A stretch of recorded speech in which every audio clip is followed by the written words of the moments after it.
Welcome to the Gray Range Podcast. My name is David Rousseau. We're going to explore the poetry of how we live, how we learn, and how we find our way along this strange path we call life. If you're curious about people, their stories, and all things savage and wonderful, then join me on the Gray Range.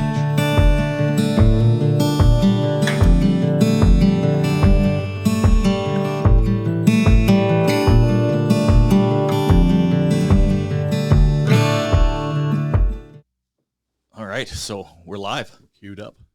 All right. Welcome to another episode of the Gray Range Podcast with myself, David Rousseau, and my co-host, Lucas Orich. And today we have as our guest, Mr. Laine Ingalls. Ingalls, yeah. Ingalls. You got it. Awesome, man. Yeah, thanks for having me, guys. Thanks for joining us, man. It's really cool here. I appreciate it. It's, like I said, it's a labor of love. It's a work in progress. We hope we get better every episode. We try. Small incremental. Actually, one of the things I told Mike after the little bit of feedback I got was like, we're going to go from the bar room to the boardroom. Sure. Try and get incrementally better where it's like, you know. Yeah. Not that I'm looking to turn this thing corporate at all. No, God, no. It's just it's a slogan. Yeah, exactly. It's the whole Kaizen philosophy, right? Yeah, exactly. We're going to streamline it and start working out all of the inefficiencies until it becomes a better thing each time. Yeah, absolutely. Absolutely. So, I'll start like I start them all. I take a piece from my collection, and I read that piece, and we kind of just go from there, see if it stimulates some conversation. And if not, I have a whole host of embarrassing questions. I have a whole host of embarrassing answers. Excellent. This is going to go swimmingly. Yeah. All right. Yeah, this is great. Oh, gentlemen, thank you for cheers taking the time. Cheers.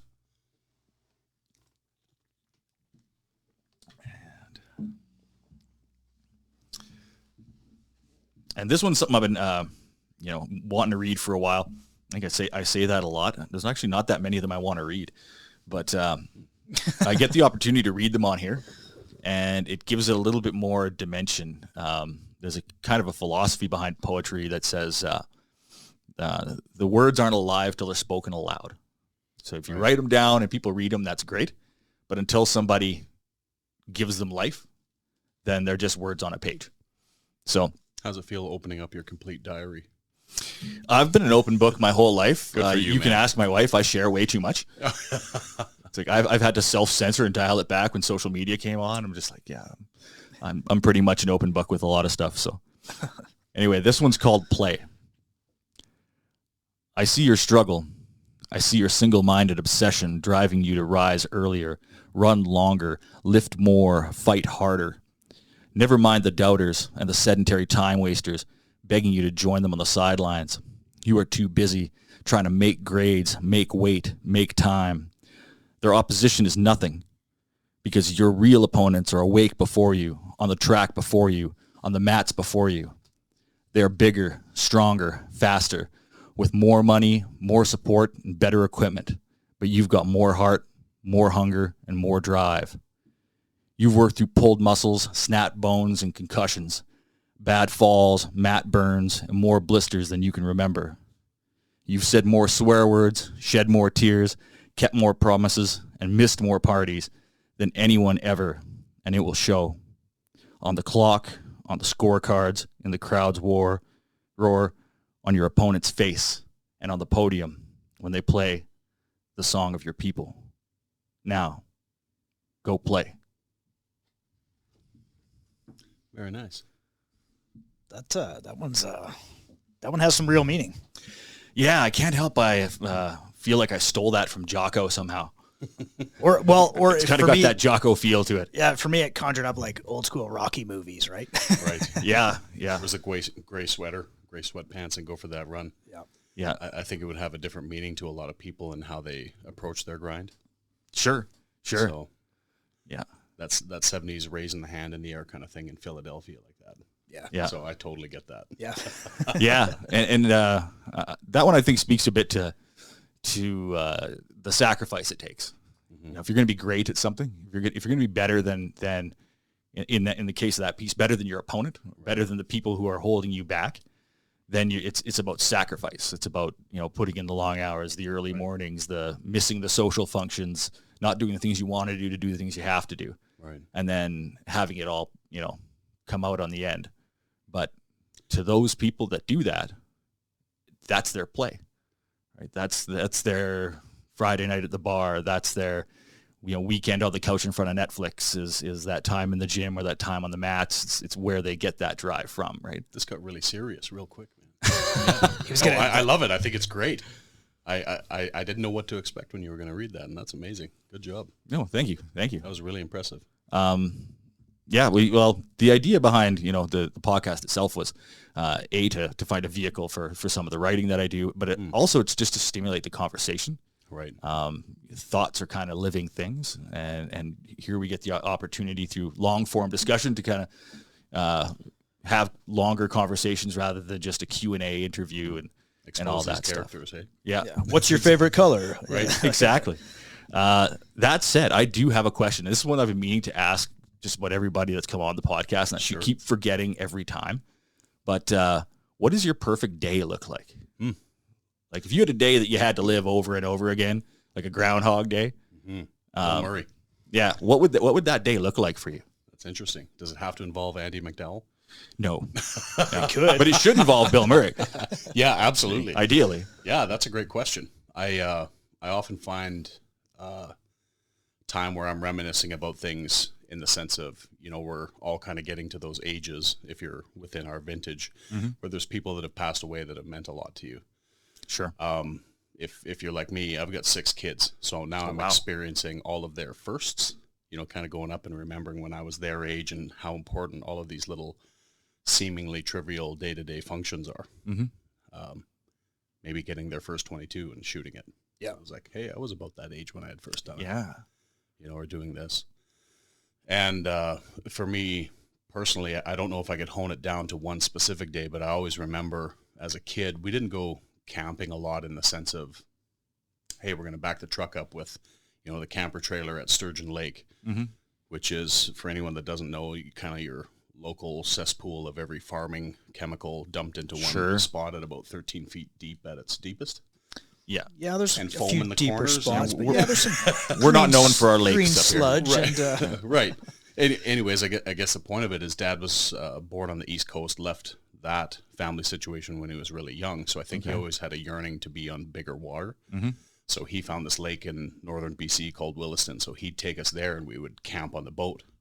So we'd be, it's a flooded valley. So we'd always be up where you would, unless you were a bird, you'd hardly ever be in the peaks and valleys of these deep mountains. Yeah. And you're up there boating and it's like, hey, we're going to stop here. Well, what's here? It's not a 7-Eleven. It's a little gravel beach and looks like a bear may have went that way. So we're going to go see what's up there. And so as a little boy and then growing up in that kind of environment, if I was going to say, what's my perfect day? It's drop me off in the mountains somewhere. Yeah. And I don't want to hear a phone ring. I don't want to hear anything. But then on the other note, it could be watching Ninja Turtles as a kid with a bowl of. Oh, sure. Chocolate frosted sugar bombs or whatever. Someone asked me the other day, what was my favorite cereal? And I was trying to remember the name. Captain Crunch. We get so disciplined that we're not allowed these things so much anymore as adults. Captain Crunch. That's mine. Secret guilty pleasure. What's the golden wafer thing? Golden Grams. Golden Grams. Oh, yeah. Cinnamon Toast Crunch is good too, though, man. Oh, dude. You can just go off the deep end. You can just pour them all in there. That's fine. Yeah. Snack mix. It's been a long time. My wife occasionally will buy like a super sugary cereal. Ooh. And like once a year, I'll make my way into the pantry and be like, yeah, we're having Cocoa Krispies at 11 o'clock tonight. Man, some of it's so sweet, you can feel it in your spine. Yeah. In your spine? Man. I don't know how my kids... the boy, he likes sugary stuff like that. He'll eat it, but it's a different metabolism, man. Yeah, you can do that when you're young. You can't do that when you're in your mid-40s. No. Yeah. Not well, anyway. You slide a couple 50 boxes of Timbits to the junior coaches. Yeah. Just popping her, and then they're doing jiu-jitsu right after. And I'm like, ugh. I don't know. I guess they can burn off the energy, man. Yeah. They got to figure. I don't think it sits as heavy in a younger person's stomach. Obviously not. That's understandable. Yeah. For me, I'm still working off Christmas. It's been it'll be a long road back from that or one. calorie-wise? Both. Both. We'll see which one gets solved first. Right. Probably both of them sometime around right next September. Yeah. But so obviously you run Heiho Dojo. Yes, sir. I guess my question to start off is where did you grow up, and kind of what led you down to the path of martial arts? I feel old enough that I almost forget that answer. But not old enough that you do. Yeah, I just have to think about it a little bit before I put the timelines together. Well, my whole family was, like, our immediate family was born here in Grande Prairie. So I have, there's 3 kids in our family, immediate family total. Sure. So I have, the oldest is my sister, and then my brother, and then I'm the youngest. So I'm the runt of the litter, right? Right. And so we were all born here. Grande Prairie just kind of run its course on our family when I was probably 7 or 8 years old. And my dad was given an opportunity to kind of join a partnership business in Victoria by his brother. Oh, I see. Yeah. Like right downtown, Empress Hotel, right around the corner. You're going to run a T-shirt and keychain souvenir kind of shop, right? Okay.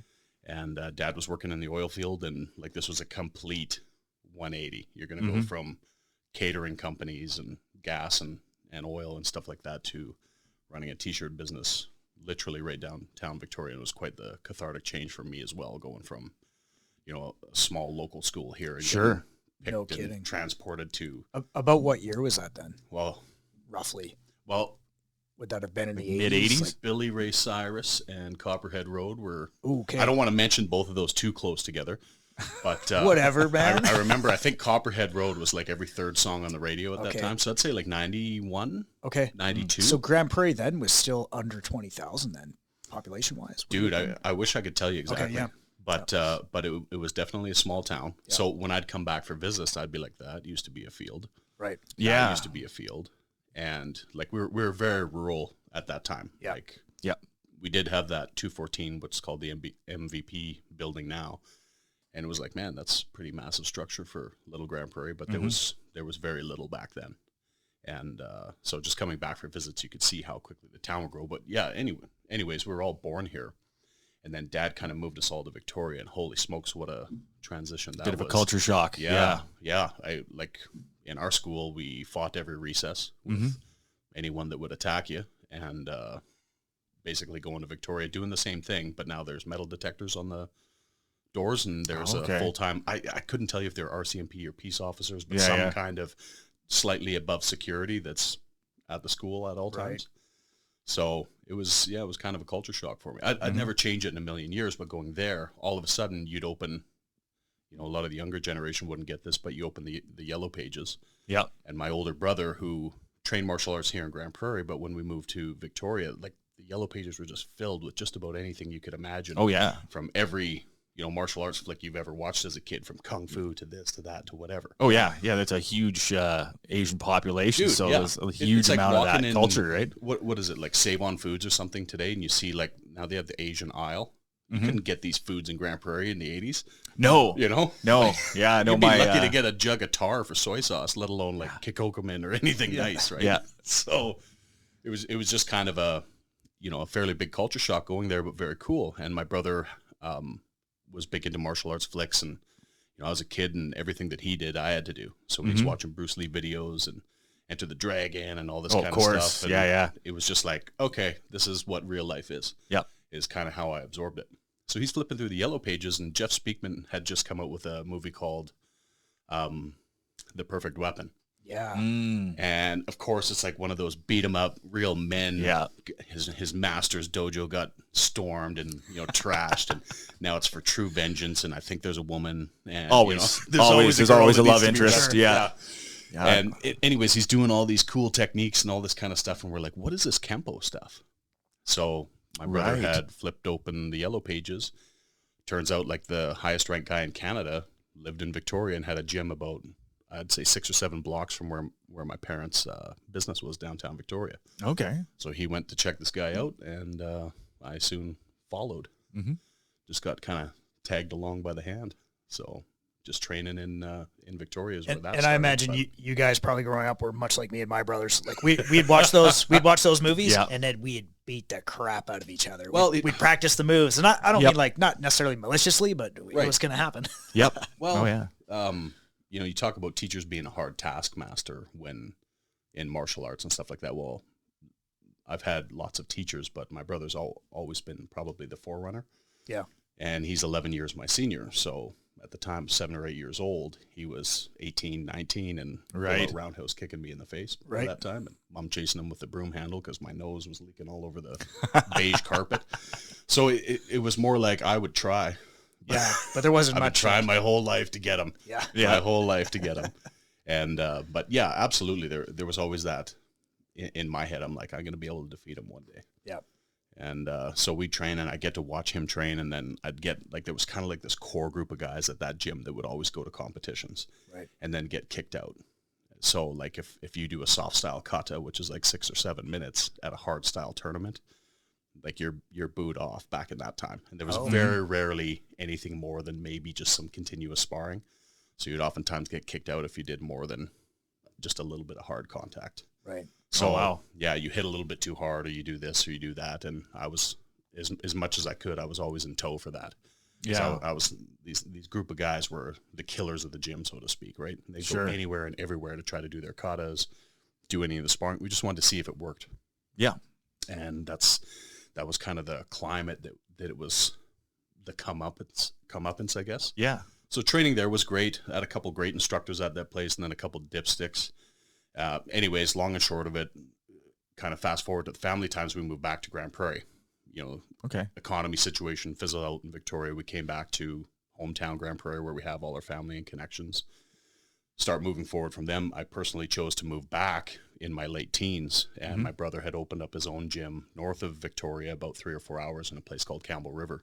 Oh, yeah, yeah. And it was just more like, set down the beer, set down everything else in your life right now. It's time to go full out professional. He was training for a world title at that time. Was he still doing Kempo karate? Yep. Well, he's expanded to everything. So he started at Grande Prairie Taekwondo here in town. I don't even know if the guy's still in business.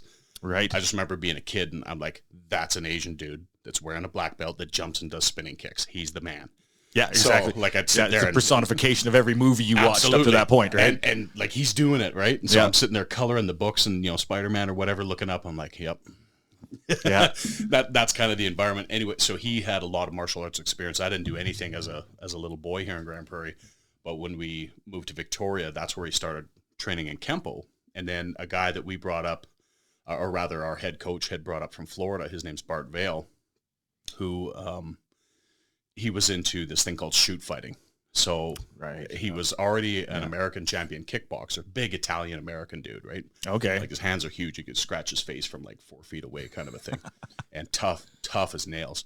But he would come up from Florida to do these seminars, as coaches do. They travel from all over the world.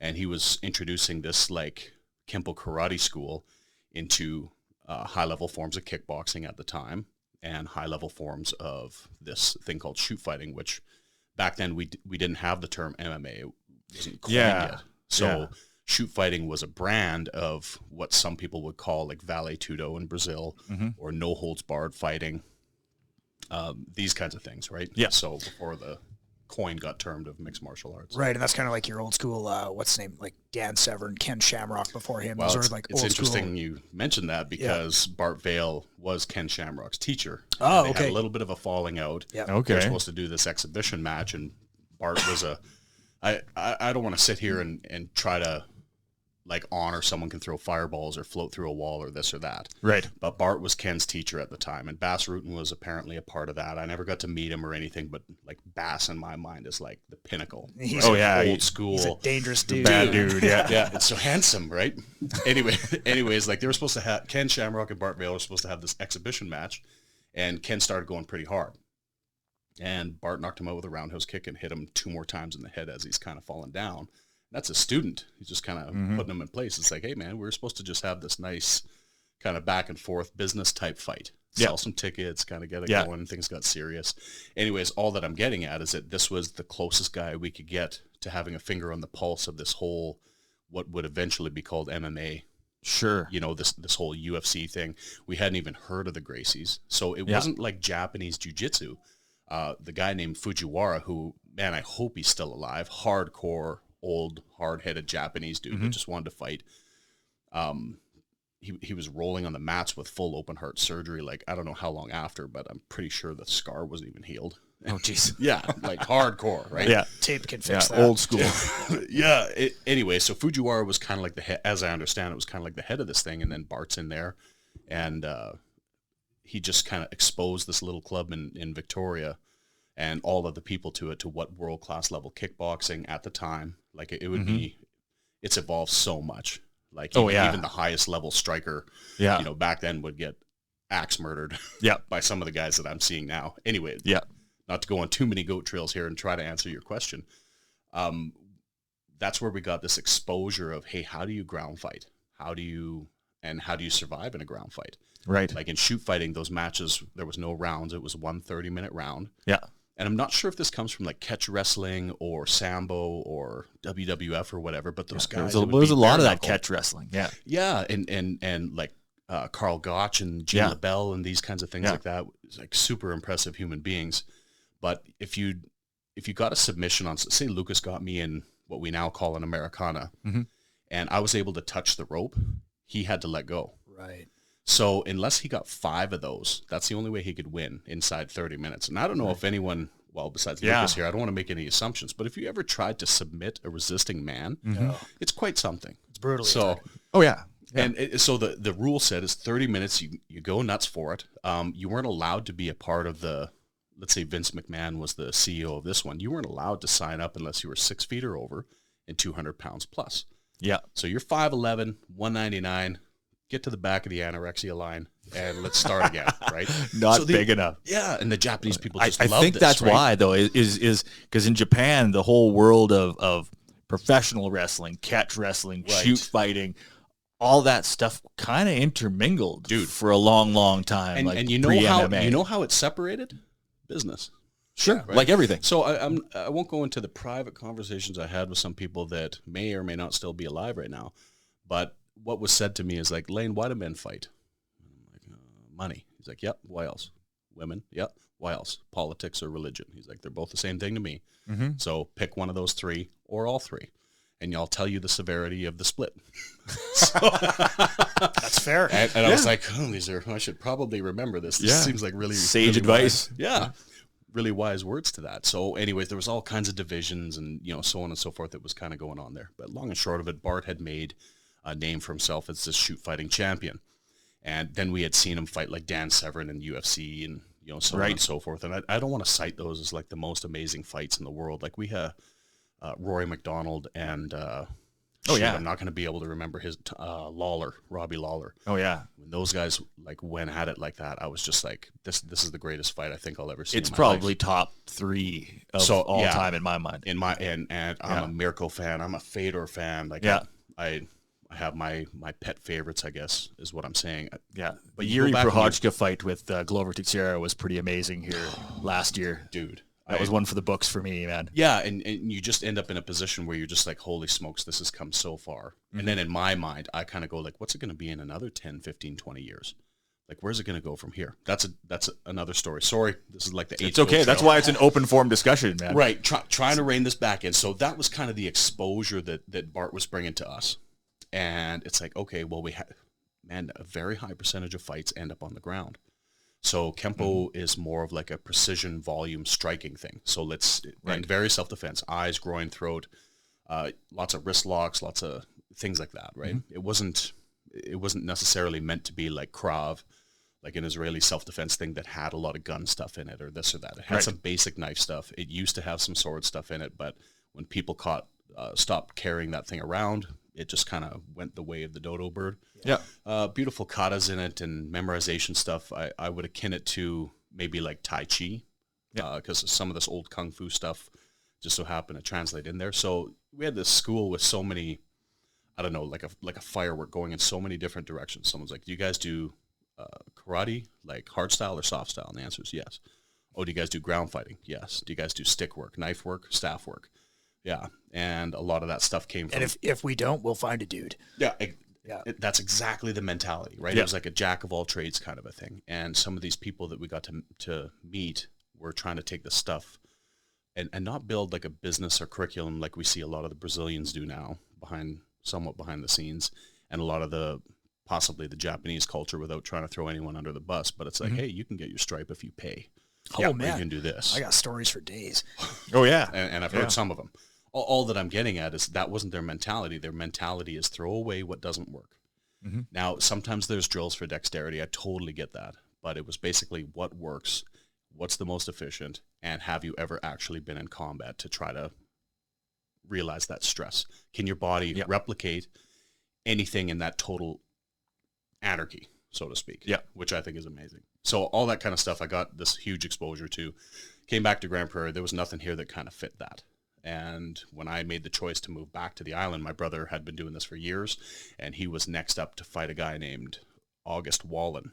Again, I don't even know if this guy's still alive, but they were going to be a world title fight for the shoot fighting company in Japan. Oh, okay.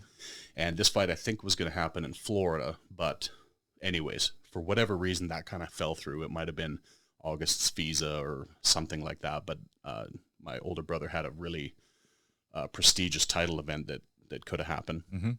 And I walked into his gym at like 400 pounds, filled with just about every narcotic imaginable in Grande Prairie at the time, and alcohol and everything. Mm-hmm. Leaving Grande Prairie, plucked out of this place, dropped into that. And it's like, okay, we're going full out fight training. And my first day in the gym in Campbell River, he kneed me so hard in the guts, man. I was wearing a Molson Canadian button-up shirt that I got out of a pack of beer. Yep. Which was probably the nicest piece of clothing I owned at the time. Jeans and my cowboy boots, which I slipped off to go on the mats. He kneed me so hard, I had to like quiverly crawl to the back door of the gym and puke my ginger band noodles out. There's day one. Yeah. And so every day for about the next 10, 12 years, that's how it went. Oh, wow. Oh, wow. You entered a lifelong fight camp. Well, years later, my loving brother would say something is like, I tried to break you. I wanted to send you home to mommy. Oh, okay. And with the junk that I put my family through and myself and my body, psychologically, I felt like I deserved it. I didn't feel like I had a way out. Yeah. Or I would have took it. Man, that is the best rehab story I have ever heard. Oh, man. Yeah. So people are like, oh, you're so disciplined, man. Like, how do you, like there's a bunch of different styles here, and I don't want to try to shop talk it away, but like the Kempo style has so many techniques and so many variations, and katas, like it's unbelievable. Mm-hmm. I've had some students that have very high-level educations in different fields, and they're like, this Kempo test at a mid-grade belt was harder than my university course. And I'm like, sure. What? Because I went to grade 10 twice, right? So I'm like, I don't have any of this prestigious education going past high school or post-secondary education or anything like that. So whenever someone says that they went to college or university or possibly even the community help center, I'm like, ooh, you have a really high education. That's much more than me. All that I'm trying to say is that it wasn't because of my discipline or this or that. I had worked myself into a hole where I believed that I deserved whatever was coming to me. And if that ended up being we're going to run a 30 set of stairs down on the waterfront until you puke, and then a 200-pound guy is going to hop on your back and you're going to keep going. That's just what it was. Yeah. But you had somebody who loved you enough to put you through all that. Right. Or hated me enough. We're not sure. Well, it's a fine line. Two sides of the same coin, I think. Whatever it was, I don't think anyone would doubt that your brother loves you now. Right. You know what? Our relationship has changed so much, and maybe we just understand each other a little bit more, and we're a little grayer. Yeah. What do they say about horses? Long in the tooth now. Yeah. So all that stuff happened. All of a sudden, it's time to have my first child. And me and my wife were living in Campbell. Well, we weren't married at the time, but we're in Campbell River, and she's like, I have nobody here. You have nobody here. No support system. 90 hours a week at the gym. Like Sundays was for doing laundry. Mm-hmm. So you could be ready for Monday and maybe sleeping in past 7 o'clock. And so we made the tough decision to come back to Grande Prairie, and I'm working in the oil field. A very good friend of mine gave me a job, and he shouldn't have. It's like, what do I know about natural gas and oil except that it comes from the ground? Sure. My whole life was fighting. Yeah. I knew nothing else. I rode a mountain bike for 12 years. Like, I had a couple of vehicles here or there, but you're going to put me in charge of a 1-ton dually diesel backing up these huge gen sets onto location where some consultants, flipping off at the head. Yeah. And I'm like, well, quit talking. It's time to start fighting. And that could sometimes be in bad attitude when you're the new guy on location. Yeah, sure. Yeah. It's tough when somebody can actually call people on their bullshit. Not a lot of people like that. Right. And you know what? I'm not trying to say that I'm tough or I'm this or that, but at some point when I don't know, through that many years of getting beaten like a dog and pushed into that, you don't see the... But you probably assess things pretty quickly, and you know what a barking dog is. Exactly. Like your children's cry. Sure. It's like, listen to that. It's like, nah. You can automatically... Yeah. But the way that's a pain one. Okay. Yeah. Something happened. The way that people act, though, you automatically pick up whether or not they're a threat. I mean, you what can do they tell. call it? The Peter Tingle? Yeah. Yeah. A little bit of a spidey sense. So, anyway, coming back here, I was in a really, really bad headspace. Poor relationships with certain family members and things like that, and just started putting on a huge amount of weight. Like I'm driving all over the place, eating junk food. My weight starts piling up. I've never been I've always been a big guy carrying some weight, but I've never been like morbidly obese like that. My mental state was down. Everything was down, and I'm coming back to Grande Prairie where all my family members, all my old friends, either dead, still addicted to drugs, partying hard.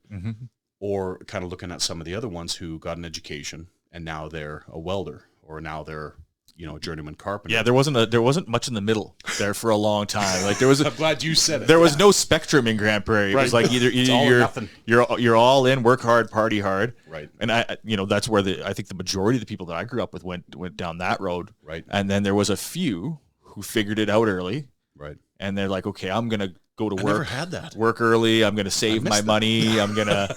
And those people, like, had friends that now own businesses or large parcels of land and stuff like that they invested in very, very early in their lives. And now they're in their mid 40s, half retired. Right. And here I am working like I'm 25 still because I made all the bad decisions. Grinding away. Yeah. Good for us. That's what I'd say. Yeah. Just waiting around to die. Yeah. Well, and that was it. I noticed everyone had a trade. And I kept sitting there like I had a really good job. Like I say, the guy shouldn't have hired me. So I didn't have the experience.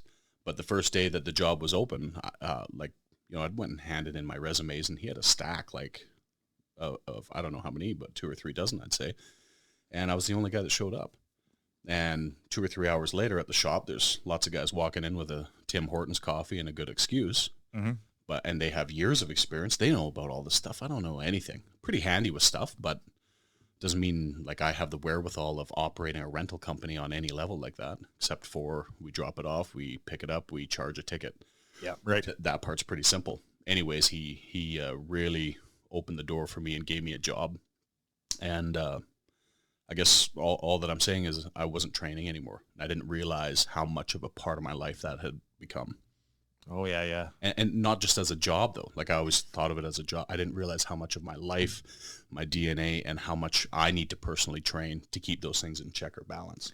Right. So if anyone, like whether it's weightlifting, speed chess, or whatever, sometimes we get burnt out. If you take a little break from it and come back, you may realize how much you missed it and how much you may need it. So opening Heiho Dojo was kind of a decision that I had. Guys, I can do this, is what I said to my parents. This was the sales pitch. And Mom's like, okay, I'll write you a check. And I'm like, okay, how much? She's like, well, how much do you need? So we found this location, I think, for $750 a month. Okay. And she wrote me a check for first and last month's rent and said, there you go. And start making payments. And I was like, okay. And that's how we started. Worked 3 jobs and tried to build it up. So I'm not joking, but when we're in the gym and we're looking at the top floor there, our first location, we had no mats. I had 1 set of focus mitts, which I actually found the other day. I'm like, we should throw those out. They're looking a little greasy. Yeah. But there's this little black matted area that's 5 meters by 5 meters. And that was the size of the original Heiho Dojo when we first opened. And when was that? When did you guys originally open? 15 years ago now. Oh, okay. Yeah, I got old quick. So I don't know wow, how that happened. So we've been through several locations, I think 5 or 6, and we've been in this location here for, almost 9 years now. Okay. So, I just sit there and I kind of stare at it, and some of my coaches come up to me and they'll be like, Laine, because they remember things different than me. This has all just been a blur for me. Yeah. They're like, do you remember when we were all just white belts? And I'm like, yeah, I do. And he's like, what do you think of when you're bowing in a class now and there's blue belts and purple belts and brown belts and, a whole bunch of different ranked people? And honestly, I had to think about it for a little while. I'm like, it's quite humbling. Yeah. That, people are busy. People have lives. And when they would commit that much time to training, that someone had to say it to me for me to think about it. Because, again, it's like a blur. I was like, holy smokes, it's very impressive that someone would commit like yourself that much time. Life is busy for everyone. I don't ever assume that someone's just sitting there picking their nose. Right. We might not have to climb the mountain, and fight a tiger to have our martial arts lessons anymore, but showing up to a place consistently. Yeah. And being prepared to learn. Some people are coming from a pretty burnt out situation, and I can respect that as well. But just being there consistently and putting in that work, I think it's worthy of rewarding people for something like that. Yeah, for sure. It happens pretty fast, because I started training there in 2019, I think it was, as we transitioned out of the Pokemon world, because there was so my boy, he was playing Pokemon down at Wonderland, just down the street. Right. And, we'd be sitting there, and of course all the dads were just kind of hanging out, BSing and killing time while the kids are, having their little card matches and everything. Right. And some of the kids that were doing Pokemon, after a while, we're like, well, where are these kids? And they'd come in from the dojo, right, wearing their belts and wearing their gis. And so I asked, fighting for real and then fighting Pokemon. Yeah. So exactly. I had asked my boy. I was like, hey, do you think you'd ever want to try jiu-jitsu? And he's like, he was like, well, maybe if I won't say his name, but his buddy was training too, or at the time. He's like, well, if he does, I will. I was like, oh, okay. So I went and I talked to that kid's dad. I was like, hey, have you ever thought about putting your kid in, like, doing? He's like, well, yeah, I mean, if your kid's gonna, yeah, sure. So that's kind of how that started. And then that's really cool. Yeah. And then I know for me, I mean, I'm sitting there on the sideline watching, and of course I had a little bit of martial arts experience. A little bit. And it was really hard to sit on the sideline. You buying that? It was really, really hard to sit on the sideline and just watch. So then I'm like, okay, I got to do this too. And then, boom, fast forward, like here it's 2024. I'm like, man, that's almost, would that be nearly 5 years? Or it'll be 5 years this year, whatever it is. But it happens really fast, man. It's kind of a blur too and I don't mean this as a cliche, but I thought it had been longer. Like I felt like I knew you for a very long, I just felt really comfortable with our relationship like that. I'm the kind of guy that has a very extroverted job, but I'm very introverted. Yeah. Like, yes, my perfect day, I'm out in the mountains. Mm-hmm. So I think because my brain's maybe on a higher gear, not that I'm smarter, but it has to work harder to be around a bunch of people to perform like that. And I need to reset and quiet. Maybe that's why. 100%. Yeah. Yeah. Maybe that's why these things kind of go as a blur.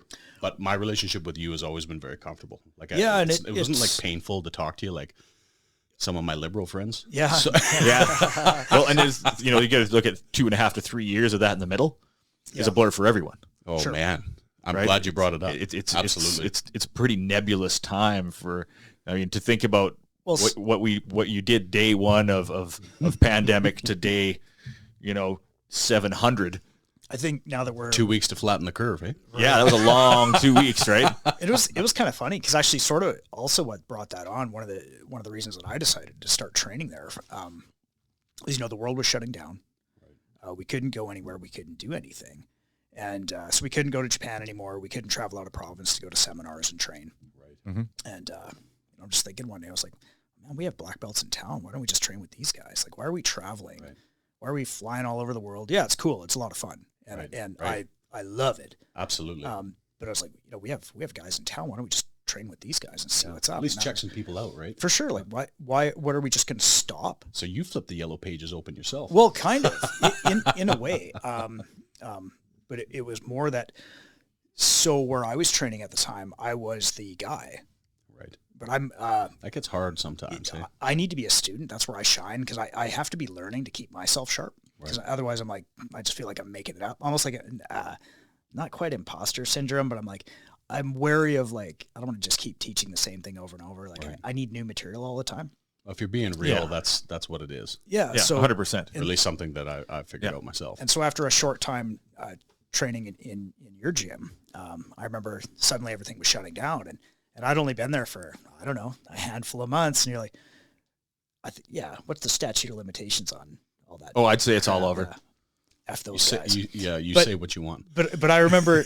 Worst case scenario, they'll just take it off YouTube again. It's at the end of class, and Laine and some of the other instructors are kind of telling everyone, hey, like, we have to shut down as of next week, because this virus is so dangerous that next week is when the shutdown date.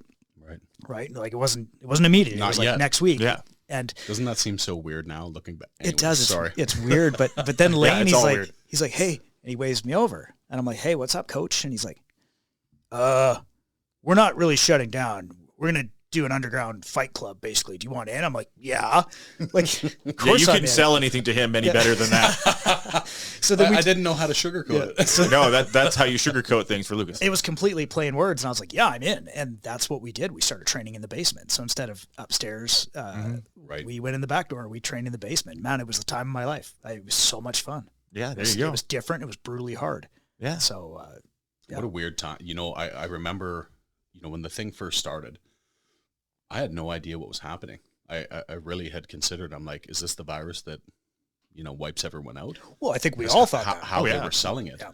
And then all of a sudden, I think that if you have just a little bit of critical thinking and you take a step back, and I can't remember the author's name, but he had written a small dossier or essay or something like that on living in the nuclear age when the Cold War threat was very real to turn hot.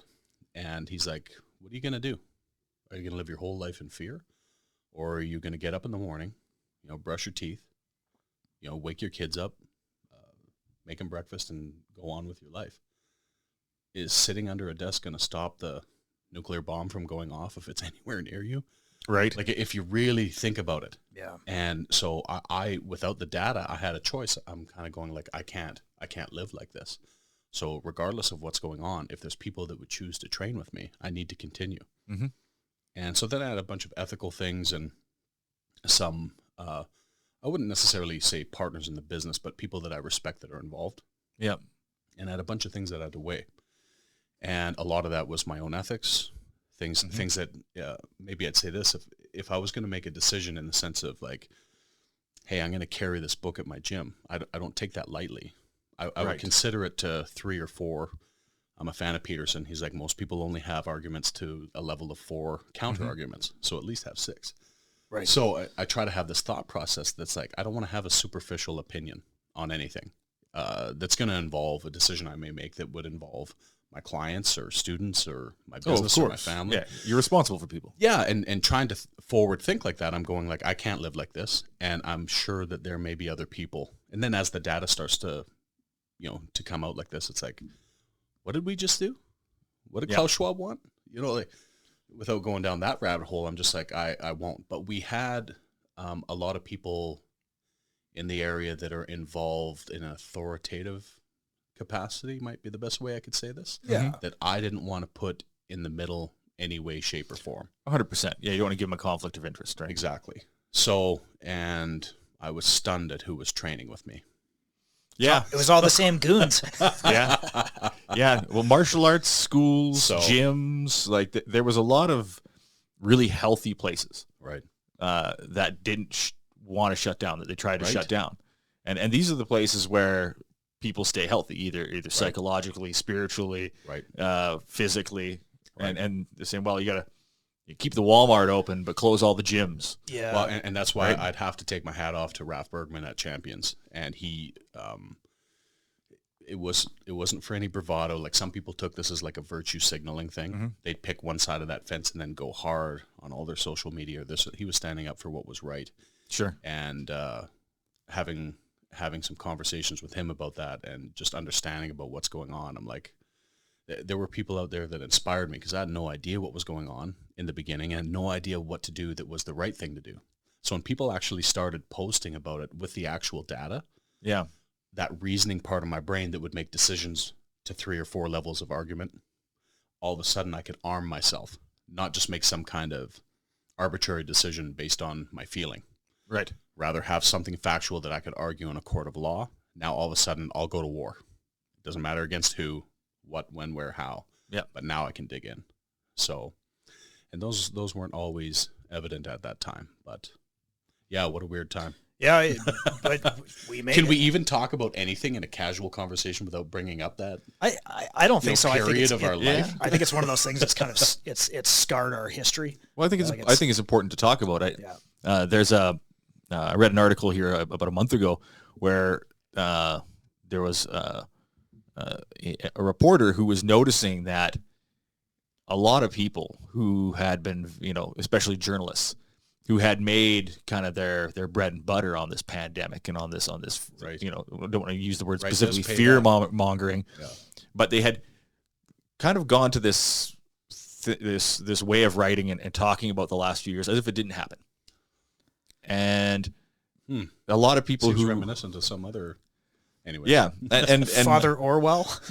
Yeah, well, that's just it. Like they were looking at it as if, you know, hey, this it was a bad time, but it's in the past now. It's like, well, hold on, some serious decisions were made about how we're going to treat other people with those decisions. Like, and how we were going to go forward as a society, and how we're going to deal with conflicts, or how we're going to deal with these situations, and like, it doesn't seem like just forgetting about all of it usually is the best thing to do. Right. And you know, they say you don't talk politics or religion at the table. But if we don't talk about those things, we're just talking about the weather, right? And the weather changes every 2 minutes. So, you know, by all means, let's have the conversations and let's talk about it. It doesn't have to become a blood for blood feud on my belief on this versus your belief on that. But we're better off remembering it and looking at it as a learning moment. Well, and I think anyone willing to have the discussion and talk about everything that happened through that period, and it's at the forefront of their psyche. I mean, that's healthy, productive dialogue. What's not healthy is to say, "Oh, it never happened. Let's just move on. Let's just forgive and forget. Let's just bury this deep." I mean, that's a lot of folks that try that with the Holocaust as well. Like, I'm not saying it's my favorite subject, you know, and that's much more brutal than necessarily what we went through. But there was a lot of striking similarities, even to people that were Holocaust survivors would say socialism comes in like a mouse. And as soon as it's accepted there, then all of a sudden things are happening, right? Yeah. And call a spade when it is a spade at that point. But no, I appreciate you kind of saying that, because I think it was a dark thing, but also I think it sifted people's internal compass. Mm-hmm. And with the conversations that I have, and I won't speak for anyone else, but I actually want to have my mind changed on things. Absolutely. So, if someone had a compelling argument, I'd love to hear it. And I don't want to say that I'm above reproach on that kind of thing or immovable on the topic or something, but you need to have a hell of an argument. Yeah. Well, and that's, just like it's healthy for people to engage in conflict. Right. Absolutely. It's healthy for people to engage in physical conflict. Yeah. You know, when you're on the mats, you're rolling with people, it's will against will. That's not an unhealthy thing. Agreed. That's a healthy thing for people to do, especially for men to do.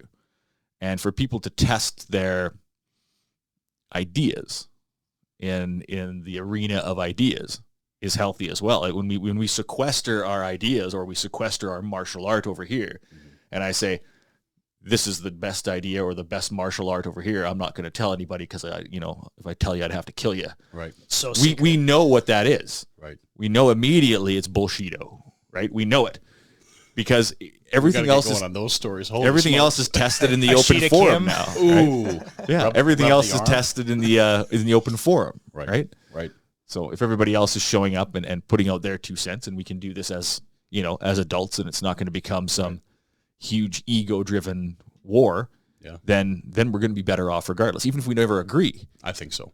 Right? At least then I know where you stand and you know where I stand. And we can move forward. If I don't learn the tool of disagreeing with you and not hating you, I think that there's a lot of people right now that have forums of what we would call conversation, but we only see the YouTube channels when things get really heated, which is sensational and amazing, and I love that stuff too. But they bring up great points that when the conversation stops, that's when it's easy to hate, and that's when egregious violence happens. Yeah. So it's easy to hate a people like, say, the Jews. If the propaganda was correct and these people were indoctrinated since a certain age, it's easy to hate a type of people. So, for example, if I'm on the right, it would be easy for someone on the left to hate me, or vice versa. And when that conversation stops, the humanity stops, like me realizing that that's just a person. There's entire books, like Colonel Grossman wrote about that in On Killing. Right. I'm halfway through that one. Yeah, dehumanization. Something. Yeah, how to dehumanize the enemy, what it takes to build a killer. And it really doesn't take much. Right. It's actually scary how easy it is to... And these are just average people. Like, they're not conditioned a certain... per se. Really what you're taking is you're taking a bunch of 17, 18-year-old kids, fresh from mom's basement. Right. You're organizing them as a unit, right?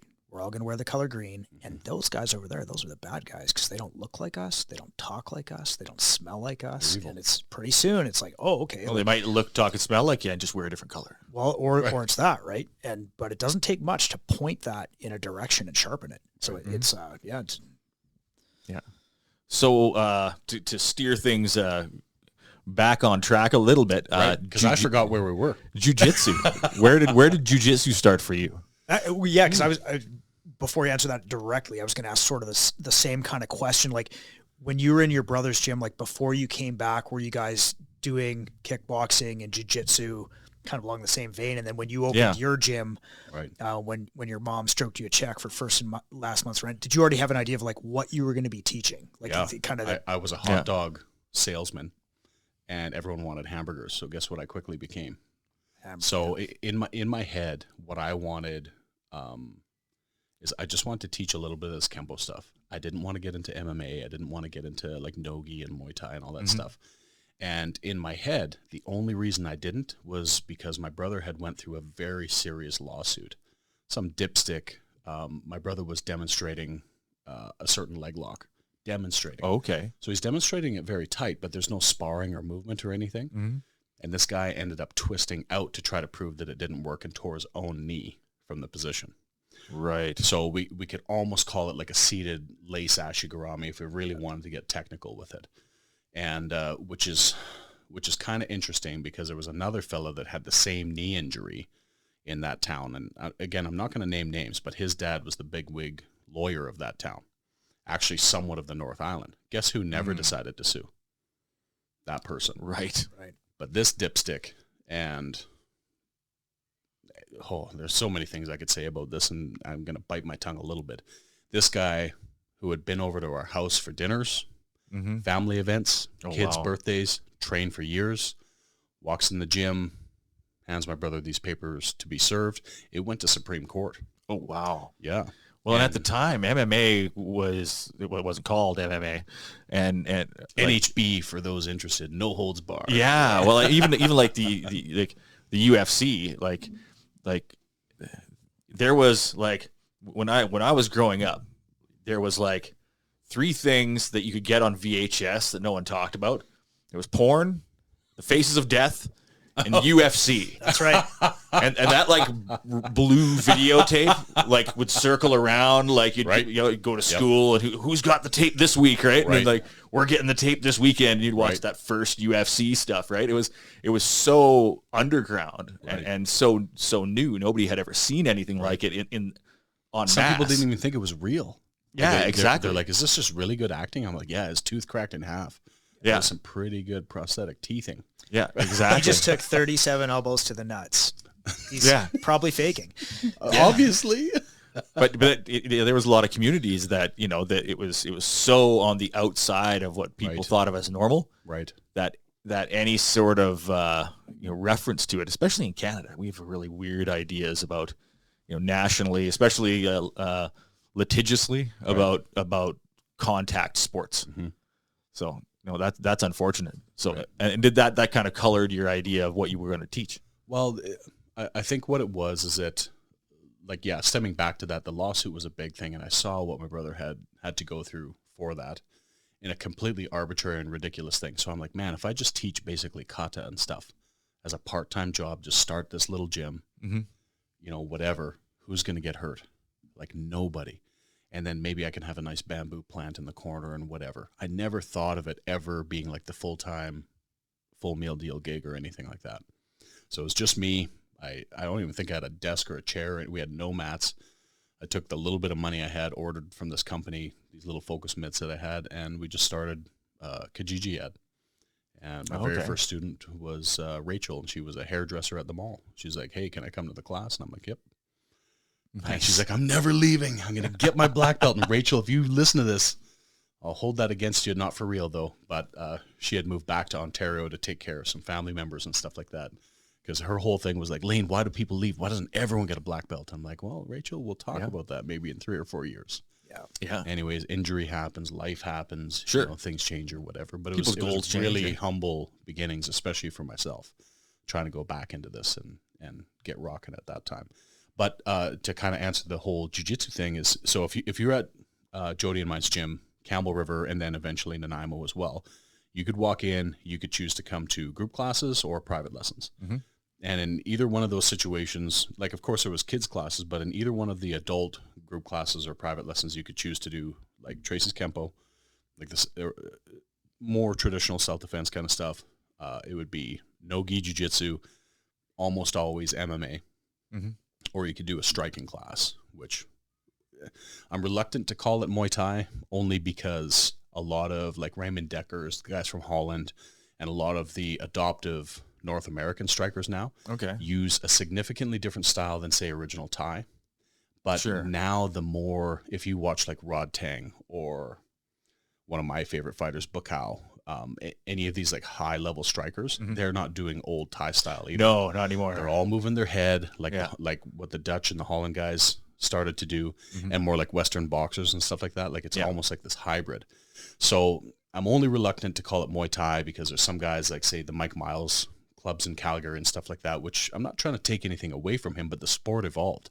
And if you weren't interested in changing or evolving with it, you're going to get left behind. Yep. Well, and that's why we have historical martial arts. Like when I was studying before, that's a historical martial art. Take it in context. Okay. There's parts of it that are.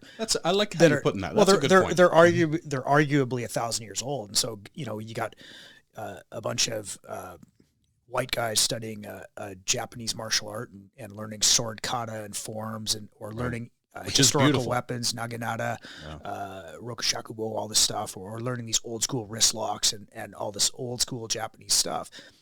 But it's still a historical martial art. And I think that's where sometimes people get confused about studying a combat art, which I would consider jiu-jitsu to be, and then studying a historical martial art where, cool, you're learning forms and everything.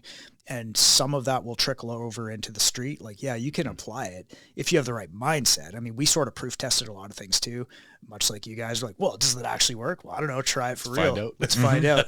You eyeballing me, boy? Like we, that kind of stuff. But historical martial arts are ones that sort of got left behind, and they're still there. And I think people can study those for all the right reasons. I love historical martial arts because you're getting a chance to live, 14th, 15th, 16th century Japan. Agreed. You get to learn about the culture. You get to travel. You get to see cool things and learn about an old way of life and how it applies today. Right. But it doesn't mean that it will specifically serve you in conflict. I've told you parking lot jiu-jitsu stories. And those are I hope that becomes a sub-channel off of this. And just my own personal bit. Well, and so, but again, I'm when I'm, the odd time I get into some conflict. I mean, I'm drawing from some historical martial arts. Some things get burned into you. You do a kata enough times, it's going to become part of your movement. So you don't really, which is the cool thing about it. Totally agree. Is that repetition, being the mother of skill. But it doesn't mean that studying, Tai Chi or some of the soft karate, or it's just forms, it doesn't mean that that'll serve you if you actually get into it. Right. That's my take on it. But sure. One of the things that I noticed, I'm a bit of an MMA fan.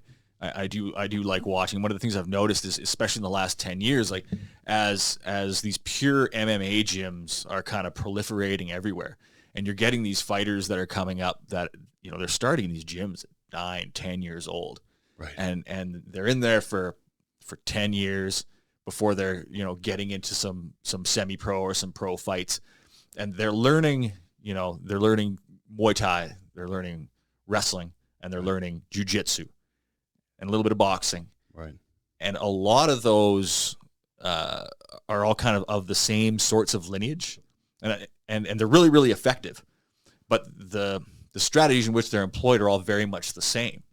So you're kind of getting these really top level, these awesome fighters that are coming up. They all kind of been taught the same way, the same techniques by the same people who all learn from the same people. Right. And then every so often you'll get somebody who goes back in time and pulls out some traditional martial art, either strategy or technique, that kind of breaks this, this idea of, okay, it's all very linear. We're going to do stand up. We're going to clinch. We're going to go to the ground. But all of a sudden, someone will utilize some of these older traditional martial arts. Or somebody will have karate, and you're like, somebody will have well, that's just it. They'll have a karate background, or exactly, Lyoto Machida, or somebody will have a taekwondo background, or they'll have something in their training that's a little bit different than everybody else. And I kind of feel that, once all the MMA schools, give it another 10 years, and they're all lineage of the MMA schools, the only way to kind of pull something new is actually going to be doing something old, going back into these historical martial arts and looking at your basic katas and looking at some of that stuff and saying, well, what aren't we doing? We're doing this, and it's all good stuff, but everybody else is doing that too. Everybody knows the counter to this, that, and the other thing. So what don't they have? I think of it as like, if you took a guy like John Danaher, who in my opinion has probably the highest jiu-jitsu fight IQ, and what most people don't know about him is he's a world-class striker and striking coach as well. So regardless of his knee injuries, everyone just knows him for jiu-jitsu. But if you dig a little bit deeper, he has worked with and taught a pedigree, a stable of amazing strikers as well. Okay. Right? And anyways, if you look at the mind of John Danaher, and maybe not too closely, but if you look at the superficial jiu-jitsu coach, Renzo Gracie student mind of John Danaher, and you look at how he evolved that. So some would say, it's because he has such a high level of education. And he almost had tenure as a philosophy teacher. Yeah. So he thinks about things quite deeply and very articulately. And he has a verbal presence about everything that he does. Everything is very carefully spoken, unlike me. I just kind of flap my lips and that's it. Try to get my idea out. But long and short of it is that he was trying to solve the issues that he had noticed as a very high level jiu-jitsu guy himself by going into the historical records in this sense. I'm going to watch this fight. How did this person escape this leg lock? How did this person escape this? So on and so forth. And they became the world-renowned school for the Danaher Death Squad for their leg lock game, both defensively and offensively. Yeah. And, I mean, their team was scoring on with people that had, and I want to be careful how I say this. If like the Dynasty Oilers in their prime came to play our junior A boys, like it would be a wipeout. But when we're talking about super high level athletes that are 100% committed, it's their full-time job, training for 5 or 10 years, beating people that have been training for 20, 25, some of them up to 30 years at that competition level, and they're beating them at their own game. It's a wipeout. Like, it's unbelievable. Yeah. So how did that happen? It didn't happen by chance, and it didn't happen because all of those athletes were out-athleting the other person. So unfortunately, my experiences with most MMA athletes is that they're trying to out-athlete person B. Mm-hmm. And that's a great thing to have because it'll teach you heart, dedication, hard work, and it'll get your skin thick. Yeah, strength, conditioning all the way. But it doesn't mean you have skill. So if I see a fight and someone's asking me for true critical data on this fight, and I just see that they had out-athleted someone else, I say, you've got a lot to grow in because you don't understand why you're doing anything, and that can sometimes really, to a detriment, disrupt how and when you're doing it as well. So when we start to get a little bit older, unfortunately, our out-athlete kind of gets thrown out the window a little bit. Oh, it dies right away. Oh, yeah. So we have to dive into the skill pool a lot deeper. And I just wish I had some of this knowledge when I was much younger. Not saying that it's over, don't we all? Or anything, but so if I could collectively take this information, and that's what Danaher did, cut and paste it to this newer generation, like the Gordon Ryans and the Nicky Ryans and Craig Jones and like all these amazing high-level grapplers that are consistently beating people that have been in the sport 10, 15 years longer at a competition world-class level, like ADCCs, Polaris, EBI, all this stuff. And beating them, like, it's jaw-dropping if you think about it in that kind of a statistic. So I think you're right. When you start to take not an axiomatic look at combat sports, but more of a zoomed-in look at exactly what's happening here, and then you get a guy with a mind like John Danaher, and there's, like, Firas Zahabi's one of my favorite coaches, Greg Jackson, John Winklejohn. Like, the list can go on and on. There's a lot of amazing coaches, but John has been probably the most prolific because of the team that he created. Yeah. And then everyone wants to know how, why, like what's your secret sauce? But when you kind of deep dive into that, he picked it apart. But that wasn't the most amazing part. Anyone could sit there and read the manual. Right. What he did is he built a play. He made them perform a play in a coaching manner that taught them how to act and react in all of these specific positions. And those of his students that were willing to submit to that process, we saw ascend this ladder of jiu-jitsu that it used to be like the 60-year-old Gracies would only have. Yeah. If them. Yeah. And I'm not trying to shoot the Gracie family down. I'm just trying to say that like what we've seen in the last 20 years of mixed martial arts, jiu-jitsu, gi, no-gi, like just combat sports in its entirety. Well, and really it sort of ties into what you talked about earlier, but if you're getting into an argument and having 4 levels of Right. now having 6, now he's putting that into the fight game. Right. Like if he has that many answers for every problem, it's like it's amazing to watch. I'm actually kind of blown away, and I feel like a bum. So I'll watch some of these YouTube breakdowns. There's a lot of these people that are a wonderful fan, and maybe they have no training on the mats. I don't want to assume because I don't dig into it that deep. Maybe they do, maybe they don't. But they're making this commentary, and I'm like, holy smokes, I didn't even see that. And I'm watching this like dumbfounded that they picked it apart to that level. And I'm kind of going, one of them was a deep dive on Gordon Ryan. And this fella is a seasoned competitor that's doing it. But his what he was getting out of that fight was 10 times deeper than anything I got while watching it. And he's like, you can't take Gordon down. You can't play a top half guard game with him. You can't do this. You can't do that. Because you're going to get snagged. Well, I think it's kind of like the commentators in, take hockey or whatever. I mean, these guys are, you watch the guys in the booth, that guy ain't playing hockey, but he knows everything about every player. Jim Ross, is that what you're saying? Yeah. But they have an eye for it, right? Like they're really good at analyzing it because they're so passionate about it. But if you ever want to feel like a bum as a jiu-jitsu coach or MMA or whatever, listen to some of these guys and you're like, man, I didn't see that. It was amazing. There's other things that I notice, I guess, and maybe some may argue that mine are more practical, maybe more zoomed in on specific things and then zoomed out for others. I just wanted to maybe make the point like that there's some amazing minds out there. Yeah. And I think what's happening is that they're starting 7 rungs up the ladder further than I ever did. Oh, so 100%. Now it's going to change in the next generation and the next generation. Sure, it'll propagate and get better. And that's what a lot of these big gyms like Jacare, Team Alliance, Fabio Gurgel, the list goes on and on. Like these people are coming from generations of combat sports and Valet Tudo and stuff like Hickson Gracie himself, like unbelievable lineage of basically fighting since you're 3 years old. Yeah. And if you don't know how to do an Americana by that time in the Gracie family, I think you're kicked out. So I won't put that in writing, but I think you had to go.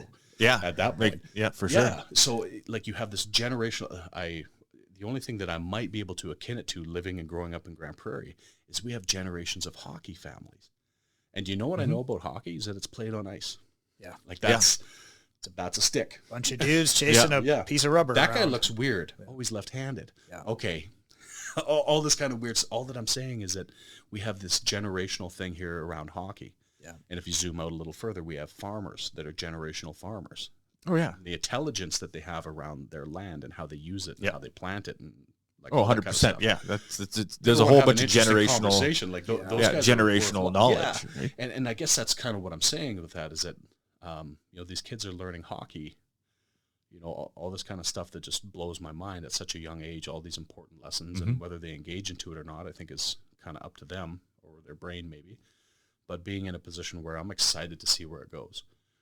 And I'm actually really excited because I have a couple of students that have surpassed me significantly when it comes to certain areas of expertise and technical. Oh, man, there's some real killers in there. It's like, where are these guys getting this? They're like wizards now. Like, you know what my job is now? Just to stop them from choking me. Yeah, right. Because, they're analyzing these things and going, and they're spending 7 days a week, and they're like, I'm going to get coach. So now I'm their target. That's And it's a wonderful, peaceful feeling. That's the goal. The student becomes the master, right? Yeah, that's the idea. Well, that's and I love watching them teach. Work yourself out of a job. The goal of a good teacher is you want your students to surpass you. That's your gift to the next generation. Yeah, there you go. Yeah, you make them better than you. So to rewind, man, it's really hard to stay. This is like fantastic conversation. It's hard to stay. I've exposed you guys to my ADHD brain. No, that's okay. It's like a book in the wind. I'm like fine. It's fine. I'm like a pit bull to get back to the. So you started teaching Kempo, and you had how many students? Like, how long did you teach Kempo for before you started adding other things? I wasn't even open as a school. Okay. I was at another gym, a boxing gym. Hey, Laine. Okay. Just try and get sorry. that. Yeah. It's okay. You can I started leaning back, and we can move that thing a lot closer to you. Good call on the audio check. So I hadn't even really opened the first location. I just had my business plan that I was going to approach the bank with. Okay. And I'd approached a couple of personal friends asking for some money, and thinking about it now, it was a grotesque amount of money that I didn't need, and I'm glad I didn't take it, because then I'd have people implementing their ideology on what the gym should and shouldn't be. Yeah. That have never run a gym. So in hindsight, I'm really happy that they didn't say no, but I didn't say yes. So some said no. They're just like, no, I'm not. You out of your mind? I'm not throwing away my money. Yeah. Well, they had, like you were kind of talking briefly about UFC kind of being like too much. It was kind of an underground thing. It was not something that was discussed at the table per se or whatever. There were some people that I didn't even realize what I'd been doing for the last decade or so of my life had really strong opinions about it. So when I approached them, I just thought they'd be on the same page as me and potentially a sound I don't investor. believe in violence. There it is. It's right over there. But those kinds of things. And then some people were like, yeah, just tell me when you want the check. And there was kind of a gut instinct to not do it. Not because they were a bad person or this or that, but I'm like, the second that check exchanges hands, in my opinion, it's a contract. Yeah, and there's a responsibility. Yeah. And I'm kind of going like, I soon realized how much of a poor businessman I was. All I ever did in the other gyms was on the mat, which is what makes money and is the big cog that makes the business go. But I didn't know anything else. And that was I should have probably maybe taken like a business course on the weekend, or just read a book or something. Maybe even Archie, Garfield, whatever, correspondence, whatever. Yeah. So anyways, I'm at this boxing club in Grande Prairie only because I couldn't find this other MMA gym that apparently was run out of a guy's house. So like I was driving around Grande Prairie, and being a guy that was born in Grande Prairie. Yeah. Oh, that was had this card from my student in Campbell River. Yeah. And it had this address on it. That was Darren. Yeah. Yeah. And I'm driving by the old London Drugs, which is Ernie's now. Yeah. I'm circling this place. I'm like, because it was before we had GPS on our phone and all that kind of stuff. And I'm like, I can't find this place. Because I was looking for a commercial building. I didn't know I was looking for a guy's house. Yeah. And that's the only reason I didn't pop in there. Yeah. So then I'm like, okay, well, what else do we got? Well, there was a high school wrestling club that the guy kind of run a program after school. And I was like, that doesn't sound shady at all. Well, in the gym. So there you go, right? Singlets and sweat and whatever. But I was like, ooh, that sounds interesting, because a lot of the Simon Fraser University guys would come to Campbell River and train in the off seasons and stuff like that. There was a lot of wrestling that was happening. Yeah. Like high level wrestling. It was super impressive. Awesome. But so I'm in this boxing club, and I would try to just put my head down and just go smash the heavy bag. And then all of a sudden, when you know how to kick, it makes a different sound. This isn't a horn toot. I'm not trying to say that I'm anyone or anything. But all of a sudden, you'd get a tap on the shoulder, and you're trying to work the bag, and they're like, hey, could you show me that kick? Or, hey, could you show me how to throw the punch like that without injuring your wrist?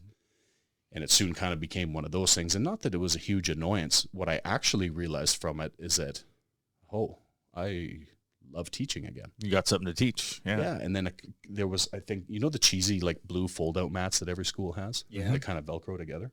I think there was 6 over in the corner. And a lot of guys like to poo-poo the dude that I'll leave nameless that was kind of running this boxing club here in town at the time. You know what I'll say to him? He was very inspiring to me. We never had a conversation about business or starting a business or anything. He was just very inspiring to me, but I'd never been in like a boxing gym where it's like, okay, here's your membership. And then I was like waiting for a group class to start or something, like martial arts. Right. Yeah. 6 o'clock start. It's just like, no, go use the gym. And if you're something more than a filthy animal, maybe a coach will pay attention to you. And they just kind of left me alone. They're like, okay, he knows how to punch and kick and do his thing. And hey, you interested in boxing? I'm like, not at all. Like if I can't elbow or knee or clinch or you're not whatever. Not looking to spar, not looking to compete. And the only thing that was happening was I'd go there after work, and then not very long into that, I don't even think my first month membership was up. There's a couple of these young guys trying to work some kind of leg lock on these cheesy blue school mats. Okay. And I'm like, well, that's a lot more than I have at home. But it was the Palisades of gyms at the time. Yeah. And then all of a sudden they were doing it wrong, and one of the kids got hurt. Oh, shit. Now, as it turned out, it was just a calf cramp, probably because he had 15 cigarettes before he came in the gym, hasn't drank a glass of water in 6 weeks or whatever, and he's letting his buddy yard on his ankle because he saw it in some, wouldn't even have been YouTube at the time, I don't think. Yeah. And so I went over there immediately, assessed the situation, got his calf cramp to go away, because it happens all the time in the gym, and I showed him how to do a straight ankle lock properly. Mm-hmm. And by the time we finished that little lesson, all of a sudden there was 8 or 9 guys around me, and I'm like, gotta go. I was like, I don't want responsibility. I don't want to be, teaching anyone these things, because now they're going to go do it to everyone, and I'm not insured. I'm not a coach. This isn't my place. I only came here to smack the heavy bag. And if there were some dudes that were doing kickboxing, I would have loved to have sparred a little bit, just to try to get back into it. But at the time, I didn't want to be responsible for anyone. I just wanted to come to a gym that wasn't treadmills and rowing machines and whatever. And then all of a sudden, a couple of kids were asking every time, oh, where's that big guy? Right? Hey, can you show me how to do this? Or you can't hide knowledge, man. So people find out you got it. It's one of those things that, and it's like that, I think, in any activity, especially around young, inquisitive minds. Right. So if you're at the neighborhood basketball court, right, man. And there's a bunch of kids playing basketball, and someone shows up who knows how to hoop, and right away he's the most popular guy. Right. Same on the ice. Guys are playing a little bit of shinny, and someone comes by, and you can tell by how they skate. Right. That they know what they're doing. They can tell by how to handle the puck. That guy, all of a sudden, all the kids are, hey, who are you? Can you show me that thing? That's just the way young people are there. And you can't hide competency. Right. It's either you got to be really, really good to know something and act like you don't. Right. Because competency is one of those things that self-displays. It shows up in your confidence. It shows up in how you act and how you carry yourself. Right. And the moment you display it, then people are like, oh, that guy knows what he's talking Terrible about. Thing, showing potential sometimes. Eh? Yeah, that's what I tell everybody at work. Is that if you display even the slightest amount of competency, I will overwork you. I will give you tasks till you quit. My drum coach always says there's only 2 types of drummers that can play at a time: really good ones and really bad ones. And I'm like, yeah, okay, thanks, coach. Yeah, well, and that was it. So I've seen both. As soon as I got my first location, I kind of had to make this decision. I'm like, okay, what am I going to put on the schedule? Like, I have to make a schedule. Otherwise, what do I hand, person A, person B, whatever. Mm-hmm. And so I'm like, okay, maybe what we'll do is I'll call it kickboxing. I won't call it Muay Thai, because most people don't know what Muay Thai is. Mm-hmm. I'll just call it kickboxing, and then we'll do a couple of these. I'll just call it grappling classes. Because there was no uniform, no gi, or anything like that. I was the guy with the attitude that I'll never be wearing a uniform in the streets. I'll never do jiu-jitsu with a gi on. So you're trying to keep it practical. Yeah. So, I mean, for that, I don't know, I'd say nothing wrong with that. 15 or 16 years, I had only done no gi. Mm-hmm. And it wasn't until I moved back here to Grande Prairie and opened the gym that I ever put on a gi, ever.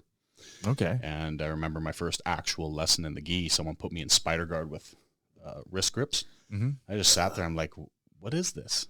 Like that, what's good? It was just like all of a sudden you took a cat and set them in water. They didn't immediately jump out. They're just trying to assess their surroundings. Where am I? This sucks. How did this happen? Yeah. So, and I met my first gi jiu-jitsu coach, and I think he was in his mid to late 40s at the time, which seemed really old to me when I was young. And he walked, like I was a retired pro MMA fighter, and he walked through my guard like it was nothing.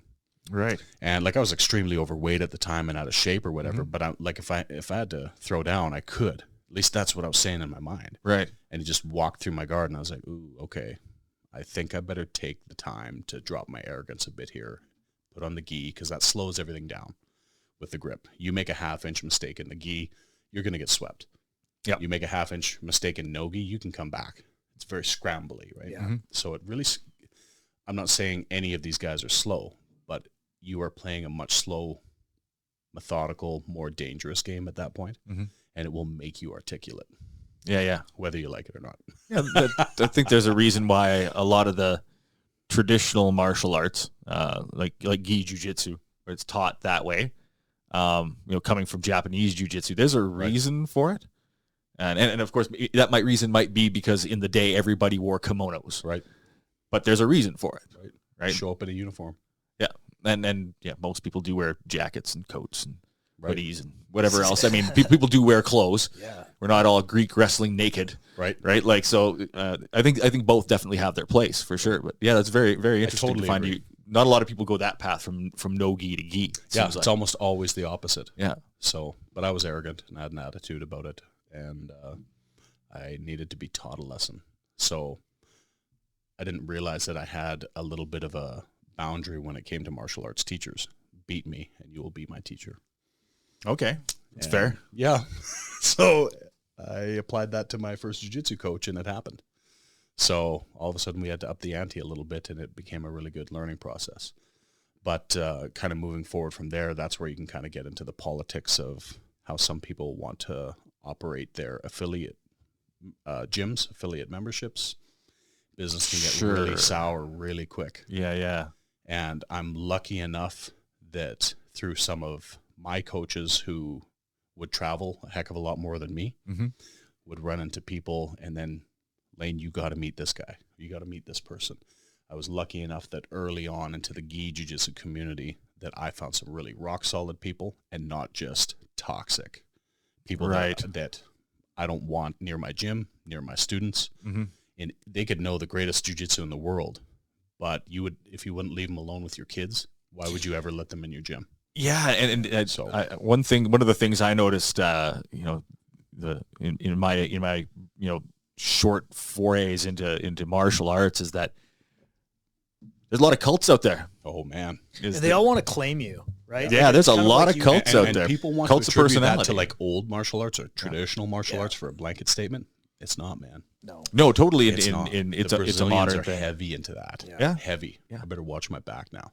Yeah. Well, but it's cults of personality, right? Like a lot of people earn that. They earn that recognition. They compete. They do it for decades. They earn it. Right. But it's not them. It becomes the people around them. Well, and you're in a position of power at that point. Yeah. You're in a position of heavy power at that point. And in Brazil, it's money. Like there's a lot of money that changes hands. It's not just there either. I'll have my younger brother on here one of these days.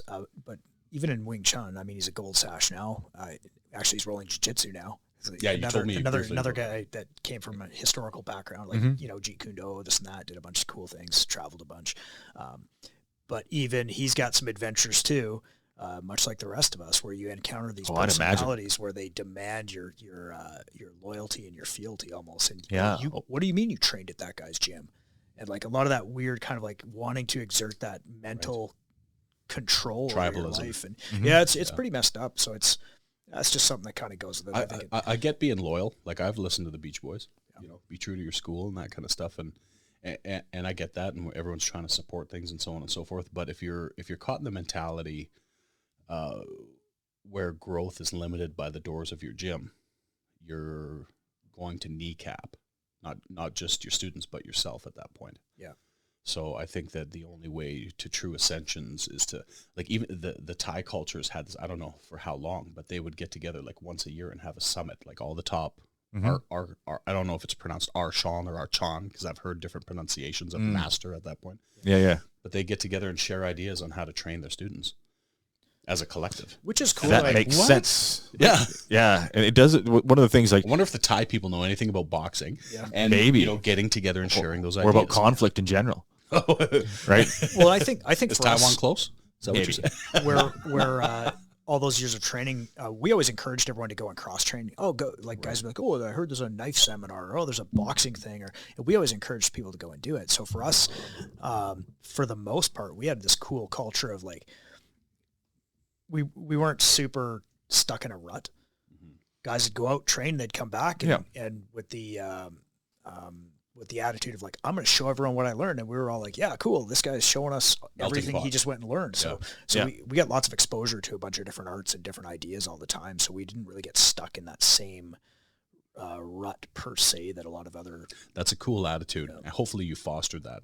Yeah, 100%. Oh, like, yeah. Oh, so I had it actively at a certain encouraged. time, and then I had to learn how to lose it. Yeah, so because what we did is when we would take the summer break, we would take July and August off because we lots of places do. We were a small group.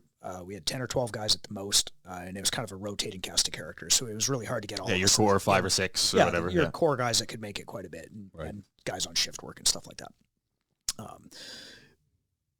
Where was I going with that?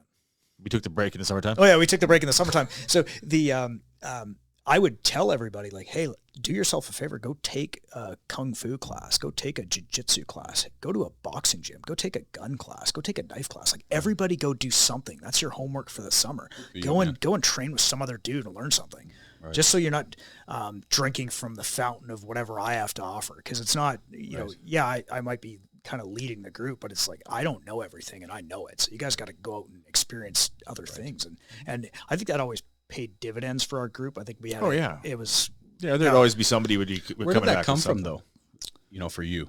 Was it something that you were modeled after, or you just knew the truth? I think so, for me, as soon as I hear, it almost doesn't matter the niche. As soon as I hear someone say something like this, I'm like, I'm not listening to anything you have to say. Yeah. It's like, there's only one way or this or that or whatever. Oh, yeah. I think I'd been exposed to enough of that throughout my life where I never wanted to be, I'm not looking for worship and I don't need followers. Right. That's not who I am. So I think it was just easier for me to like make sure that everyone knew that I didn't know everything. Right. So I think it was just kind of that, one of those lucky pieces of. Well, I think that mentality coming from where you came from and a little bit in some of the learning that I had done in firearms training, like you tend, again, like every group has their cults, right? So someone will learn a technique from a certain instructor who comes from a certain background, and there's lineage, right? And that becomes the way, right? Right. So how do you clear a type 2 malfunction? Right. Or how do you perform a speed reload versus a tactical reload or something like that? That way becomes the way. So good teachers will teach you what I am teaching you is I was taught this way, and then I had A, B, C experiences, and I learned this, and this is the way I do it now for these reasons. It is by no means the right way. By all means, go train with other qualified people. Yeah, and so when we were learn your own way. With James Yeager back in the day, God rest his soul. But he was the guy that he would come to class. He was a very bombastic personality. And he would say, I'm going to show it to you this way. There's other ways to do it. And at the end of my class, like he would list off all these other instructors you should go and train with. Go train with this guy. Train with this guy. So early on, he was telling us, go and train with all these other great guys. And the good instructors would do that. They wouldn't just say like, okay, I want to see you. I'm going to be back here in 6 months with another class. I want to see you in my class. Right. They'd say, and his thing was, by all means, go train with other people. Because he would tell you flat out, I'm teaching fighting mindset. I'm teaching you how to win a gunfight. If you want technical skills, go to this guy. Like, so he, early on, we were encouraged to go train everywhere. And then fast forward a few years to like guys like Earl Green. He's like, hey, look, for today, I'm teaching you a way, not the way. So for today, we're going to do it like this. I'm not saying it's the greatest. This is what works for me, and this is how I want you to do it. Right. When you're done here today, you can just add that to your toolbox or throw it away. I don't really care. But today, it's a way, not the way. And so I think that kind of. So you've had this litany of like, we could say professors in the martial arts world, sure, or whatever. Let's just call them coaches for an example. And you've gotten to a position where you would have good and bad experiences.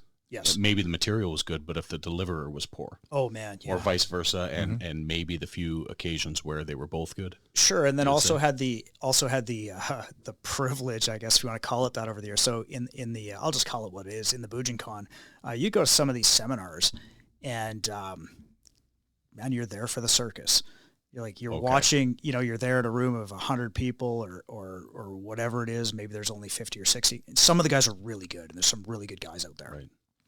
But some of the seminars, you kind of roll the dice. You're like, wow, I never heard of this guy, but he's really popular. Right. And you'd go and you'd watch this disaster unfold. You're like, very artistic, not grounded in real life. And, we'd go to these seminars and you see the bullshito, I guess, stuff that would make it on McDojo Life, like gun disarms. And we're like, that's the I'm looking around. Channel. Oh yeah. Yeah. But I'm looking around at my peer group and we're a bunch of gun guys and we're like, oh no, that will never work. Like anybody who's right, so over the years got a lot of chances to see a lot of horse shit, for lack of a better term. Some of it was very bad. And these people are making money off that? Yeah, for sure. Because everyone annoys me. Everyone pays the entrance fee, right? Like it's like, oh, you sign up for the 2 days and it's $150 for the weekend and there's 100 people in the room and or whatever. So yeah, got to see a lot of that early on, and so that kind of definitely molded that foreground for you, I would say. Yeah, and I think one of the interesting things is what a lot of people thought was going to happen after the UFC came along, after the idea of let's take all the arts, let's pit them head to head against each other, and see what comes out, see what happens, and see what is the best art. Yeah. And everybody said, BJJ won, Gracie Jiu-Jitsu, right? Gracie Jiu-Jitsu won, and a lot of people thought, well, that's the end of the McDojo, right? Like that's the end of the stuff at the back of Black Belt magazine, right? It's all going to go away now. But now there's Stephen more K. than Hayes. Yeah, now there's more than ever. I still never got that grappling hook I paid for in '87. Yeah, no. Got the folding grappling hook. I think it's still. I don't think it'll ever go away, and here's why. Agreed. Because I think to go to a real jiu-jitsu gym is hard. It takes just a bunch of courage to walk through the door the first time. If you can get in the door and make it through your first class, then there's probably like a sliding scale of like, I'm sure somebody's crunched the numbers on it, but it's hard. It's really hard to fight somebody. Having just walked through the doors of Heiho Dojo a couple of weeks ago for my first jiu-jitsu class in a long time, it was hard. Yeah, Didn't die. Now I know where I know you from. It was Steve's class you did, right? Yes. And I was just kind of coming and going. Yeah. Right. Yeah. Okay. So, but it's very hard to go and fight somebody. Mm-hmm. Especially like, man, I remember the morning classes. Sometimes you'd go fight for an hour. Right. That's not easy at all. It would wash, it could potentially wash people out because he's it's very being difficult. humble. So he's pretty good.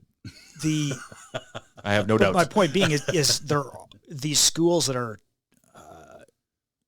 whatever McDojo schools or whatever, they will exist because they might want a sense of belonging and they might be looking for something easy and they might be looking for someone to stoke their ego and be like, you're doing really good. Look, just a few more classes and a little more money and we'll get you your certificate. Like this will always exist because people will want that self-gratification. I guess, because there's still dudes that pretend to have been Navy SEALs. Like walking around, like they wear the uniform. Because I would call out everyone. Yeah, if I knew the ranks and the uniform. Like we have the internet now, we can find this out like really quick, right? Like, but people are still trying to pull the wool over people's eyes. Be like, I'm a veteran. It's like this isn't Vietnam. I think that you had that. Like, I think both topics are saying the same thing, but I think that there's always going to be people that want to manipulate someone. Yeah, sure. And in that manipulation, it builds themselves up, and so we're all going to drink the Kool-Aid. The Comet followers and all those cults that did all that kind of crazy stuff. And I don't think that using the term cult is too harsh. Some people say that. Mm-hmm. No, it's accurate. It's a very accurate description. I had a student of mine that would carry $100,000 of cash of American currency when he'd go down to like these art shows in like Atlanta and these places. Sure. And he was carrying a money belt for a reason. And all that I want to say is like there's real violence. There's real potential for it. You flash a little bit of cash. And I'm not sure what that amount is, but we've all seen it on YouTube. It doesn't have to be much for someone to flip the script and go from regular everyday to extreme violence right away. All that I'm getting at is, so he comes to me and he's, let's say his name's Lucas, and he's like, Laine, here's what's going on.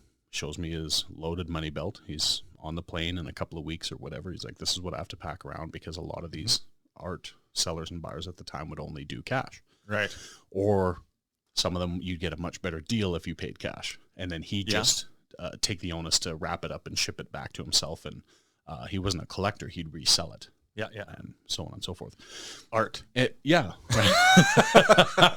I'm just saying this sounds like another business. I'm into import-export, So all that I'm getting at, so he said something to me, and I always kind of turn back to this story. He said, I need to learn how to use a knife a little bit.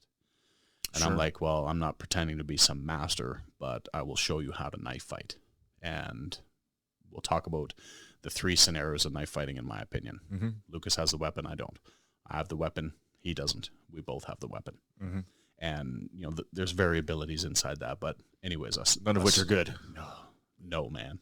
But being in a position where I took the responsibility of his life for what I'm going to teach him, he's going to take as gospel. If the very real threat or potential of that threat happens to him when he's, maybe I'll say it this way, Lynn Thompson, who's one of my favorite knife makers in the world, CEO of Cold Steel for many years, and I think his mainstay with Cold Steel is over now that they got bought out. Right. But I was the guy always watching the DVDs when they shove their swords through car hoods and stuff, and I'm like, that's the job I need. Anyways, you never want to know that you have the cheapest knife possibly built, like the Zeller's Ruko or something like that, in your hand. You only really need a knife when you really need a knife.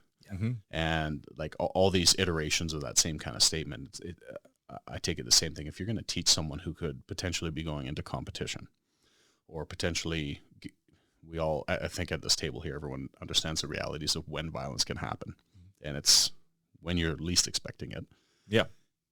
It has to be stuff that works and is tried and true. So you get someone who's never been in a fight teaching things. That's my first huge red flag. Yeah. Right. That's number one. Yeah. Number two, if their doctrine starts to change. Now, I'm always a fan that there's rules, and then this looks like it's breaking that rule, but if you really understand it, it's actually not. It's fortifying it.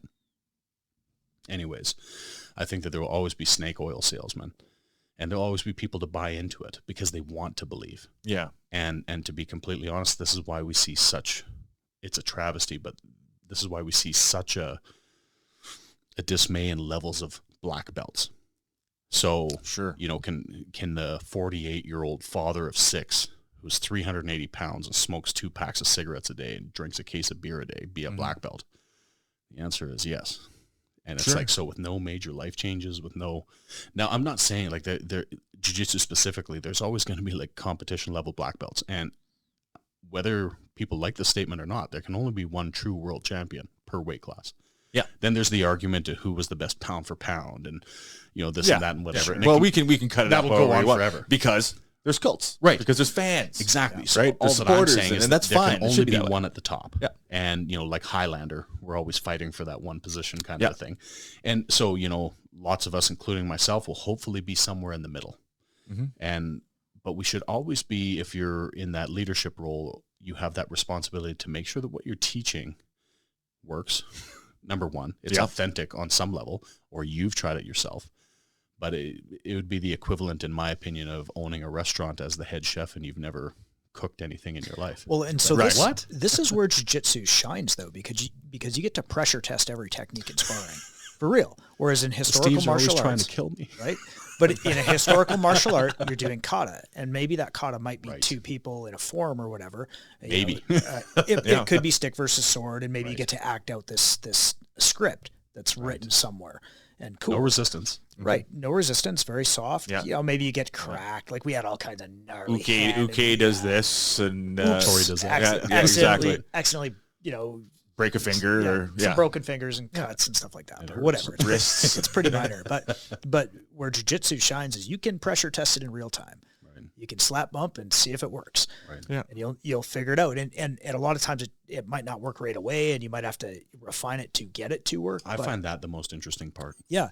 It is. But what's cool is that all the crap stuff doesn't really survive first contact. It might come back later when you understand it. Like, you know, there's some nuggets. Some things you get chucked away. You're like, well, that'll never work. And then later on, when you understand it better, you can bring it back. You're like, oh, actually, holy shit, it works. Yeah, right. Yeah, but that is the cool thing about it is it doesn't, in my mind, it doesn't get allowed to. The actual physical fighting part I'm talking about. I'm not talking about like. Of course, every gym will have a culture, and there might be some other weird stuff going on, the cult-like aspect. Obviously fortunately not where I train, but the physical part, the actual raw techniques, you're going to get to pressure test it right away. Don't worry. Yeah. And so the lies don't get to propagate at the physical level. I don't think anyways. Well, I think one of the interesting things, I think that's a good point. Not specifically jiu-jitsu, but I would say any of the combat arts is, I like to say all men are born with, believe that they're born with the innate ability to drive, shoot, fight, and fuck, right? And cook meat over a fire. Yeah, we're born with this, like, and we get stoked with this, like jerky. this thing where that's what we think we can do, right, until proven otherwise. Right. Until we end up in that confrontation where an exposure. Yeah, where we're exposed to our own ignorance, and arts like jiu-jitsu, and I think jiu-jitsu does a really good job of this. Is if you're going to do it for more than a week, you're going to face your own ego. Right. You're going to have to realize, oh, wait, I don't know what I'm doing. Right. I'm going to get beat up a lot and get through it. But, whereas, most people come in and they say, well, I suck at this and it's hard. And I'm not going to put up with that. If this was in the street, I'd really throw it, I'd see red. Yeah, I would see exactly. Oh, the guys, don't make me angry. You wouldn't like me when I'm angry. I'm like, you're not going to turn green. Like, you just see that a lot. Lou Frigno's going to come out, right? Yeah, no, that's not going to happen. You explain to them, like, no, you're not going to rise to the level of your expectations. You're going to default to the level of your training, which is 0. Yeah.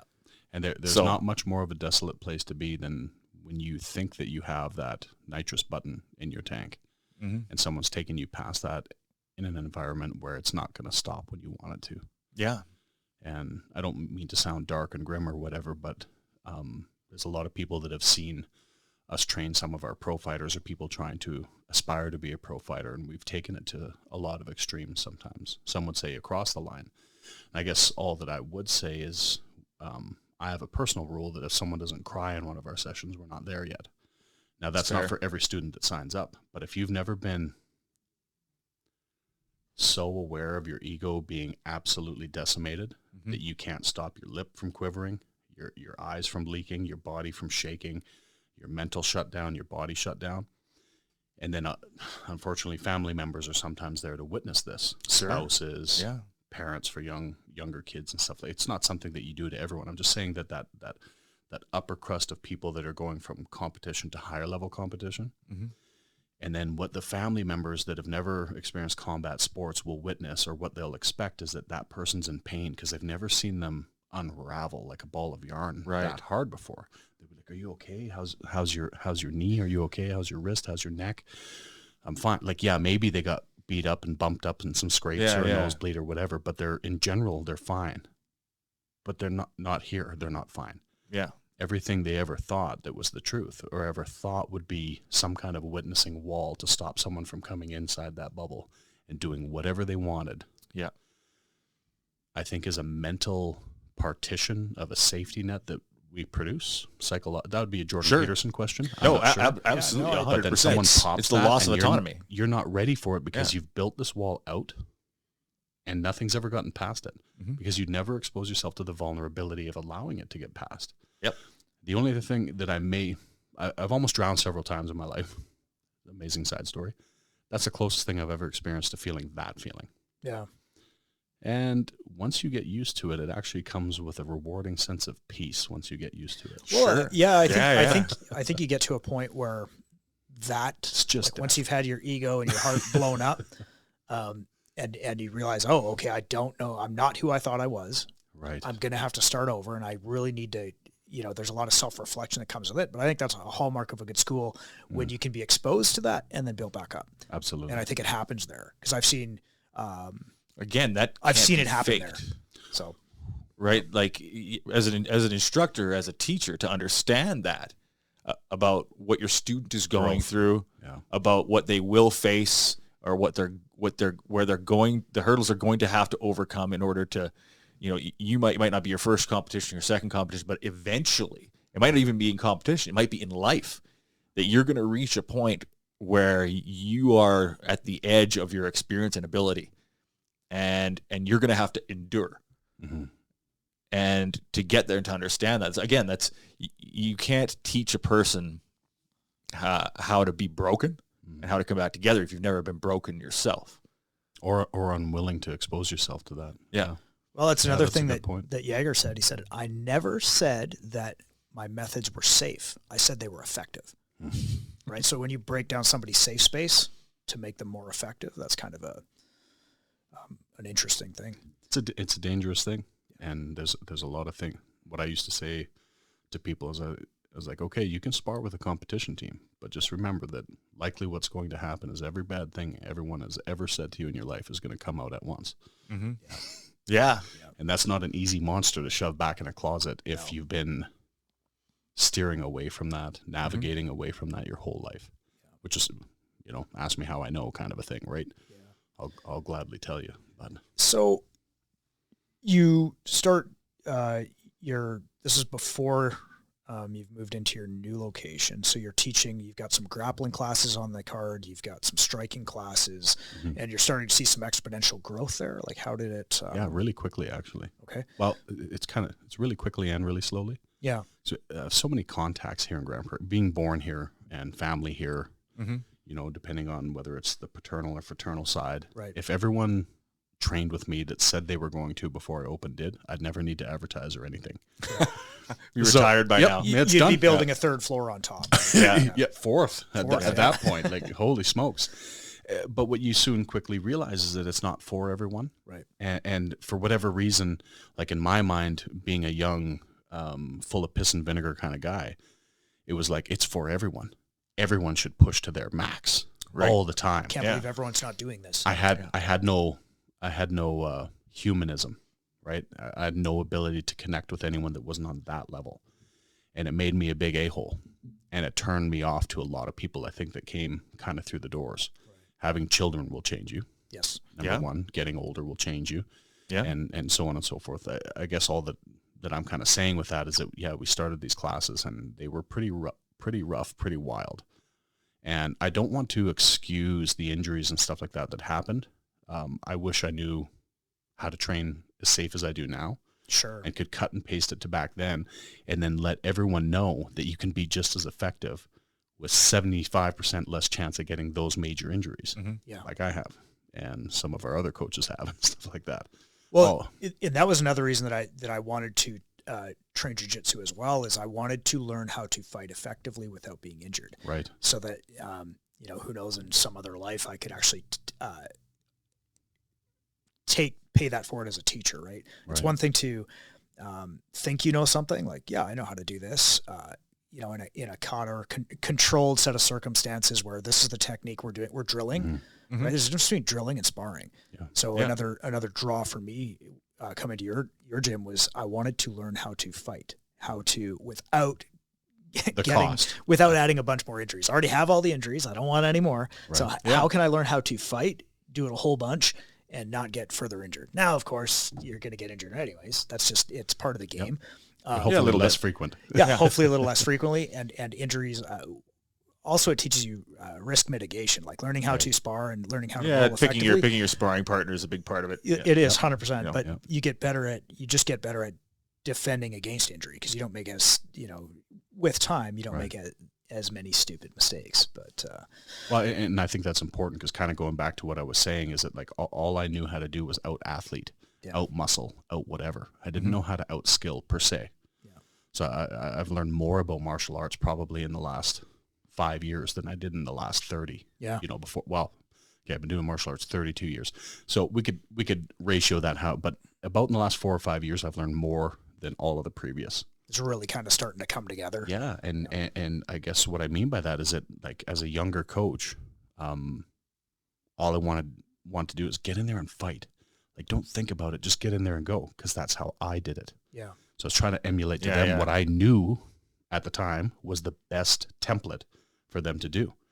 Plus, I knew they were soft. They hadn't done this kind of a thing before. Hadn't had that upbringing that you had. Yeah. Right? Yeah. When you were your older brothers. Some of them worse. Some of them worse. But maybe not as hardened as I'd say. And like, just trying to move that forward, is it still, then the question would become, is it still possible to be just as effective without the cost? Is there an ability to build that kind of heart and that ferociousness, the ferocity of a seasoned fighter, without necessarily the training that would cost you your C-spine, right? Yeah, or your shoulders, or knees, arthritis in hands. So I guess what I would say is that I would 10-1 bet money on a skilled fighter than I would the guy that just is the button masher, so to speak. Yeah. Now, what we learned from Mickey and Rocky was that a puncher's always got a puncher's chance. Oh, for sure. So, I mean, we had the Arlovskis of the world in UFC. And I don't want to say that he's not skilled. This is maybe a poor example, but man, could he hit hard. Yeah, that's what it was at the time, though. And you had your era of the guys who just throw down. But as soon as they figured out that they could like move back and fade and duck and slip, and Arlovsky got past 3 minutes of a 5-minute or 10-minute round in Pride or whatever, all of a sudden Arlovsky had a long losing streak. Well, look at Tank Abbott when he came out of the gates. There's a classic example. Like, they're interviewing him. You'd see the tape, and there he is. He's drinking beer, smoking, eating. Yeah. Why don't you train, Tank? He's like, for what? Can't train for that. And look at his first couple fights, man. He just destroyed people. They're like, well, maybe you don't need to train. Like, maybe you can just. Well, look at guys like, and then there was, in that same Kimbo Slays. Yeah, in your same area, guys like Roy Nelson. Yeah, big country. Who are in there. One of the best knockdown, drag-out fighters there, carrying a black belt jiu-jitsu. Right. And a scientist of striking. Right? Like just a master of it, but he rarely used it. Right. Because he was just this big-time power puncher, right? Yep. And he was a sniper with his hands, too. I'm a fan of the mullet. I'm a fan of the hands. Yeah. But maybe to kind of tie that idea together, I would think that if I could spend 5 weeks with myself in the time machine and go back as a coach, we'd have some intensive discussions, me and younger Laine. For sure. And kind of be like the number one thing that you could ever propagate towards your students would be the knowledge. And then it's up to them to turn that knowledge to wisdom, make it a skill that's usable.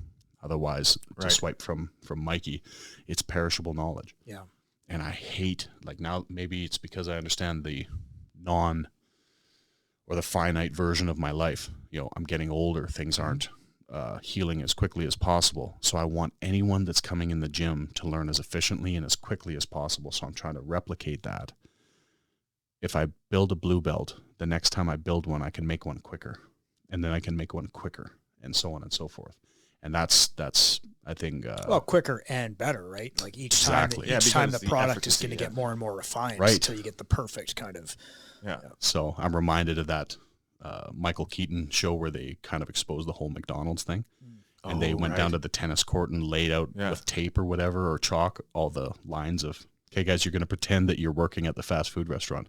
And they spent weeks, months, whatever it was. Yeah. But day in and day out. Build the assembly line. Yeah. Okay. Yeah. Oh, if we do it this way, it saves 0.3 seconds and this and that. And I just thought that was genius. And then I hear stories. A good friend of mine I haven't seen in a while, Franco, was telling me the story about Grande Prairie Regional College, Polytech. Yeah, whatever it is now. Right. Yeah, right. Anyways, they didn't pave the pathways for the first several years or something like that the college was open. But someone decided to let the students walk where they may, and then we'll pave wherever the grass is dead. And I was like, I love it.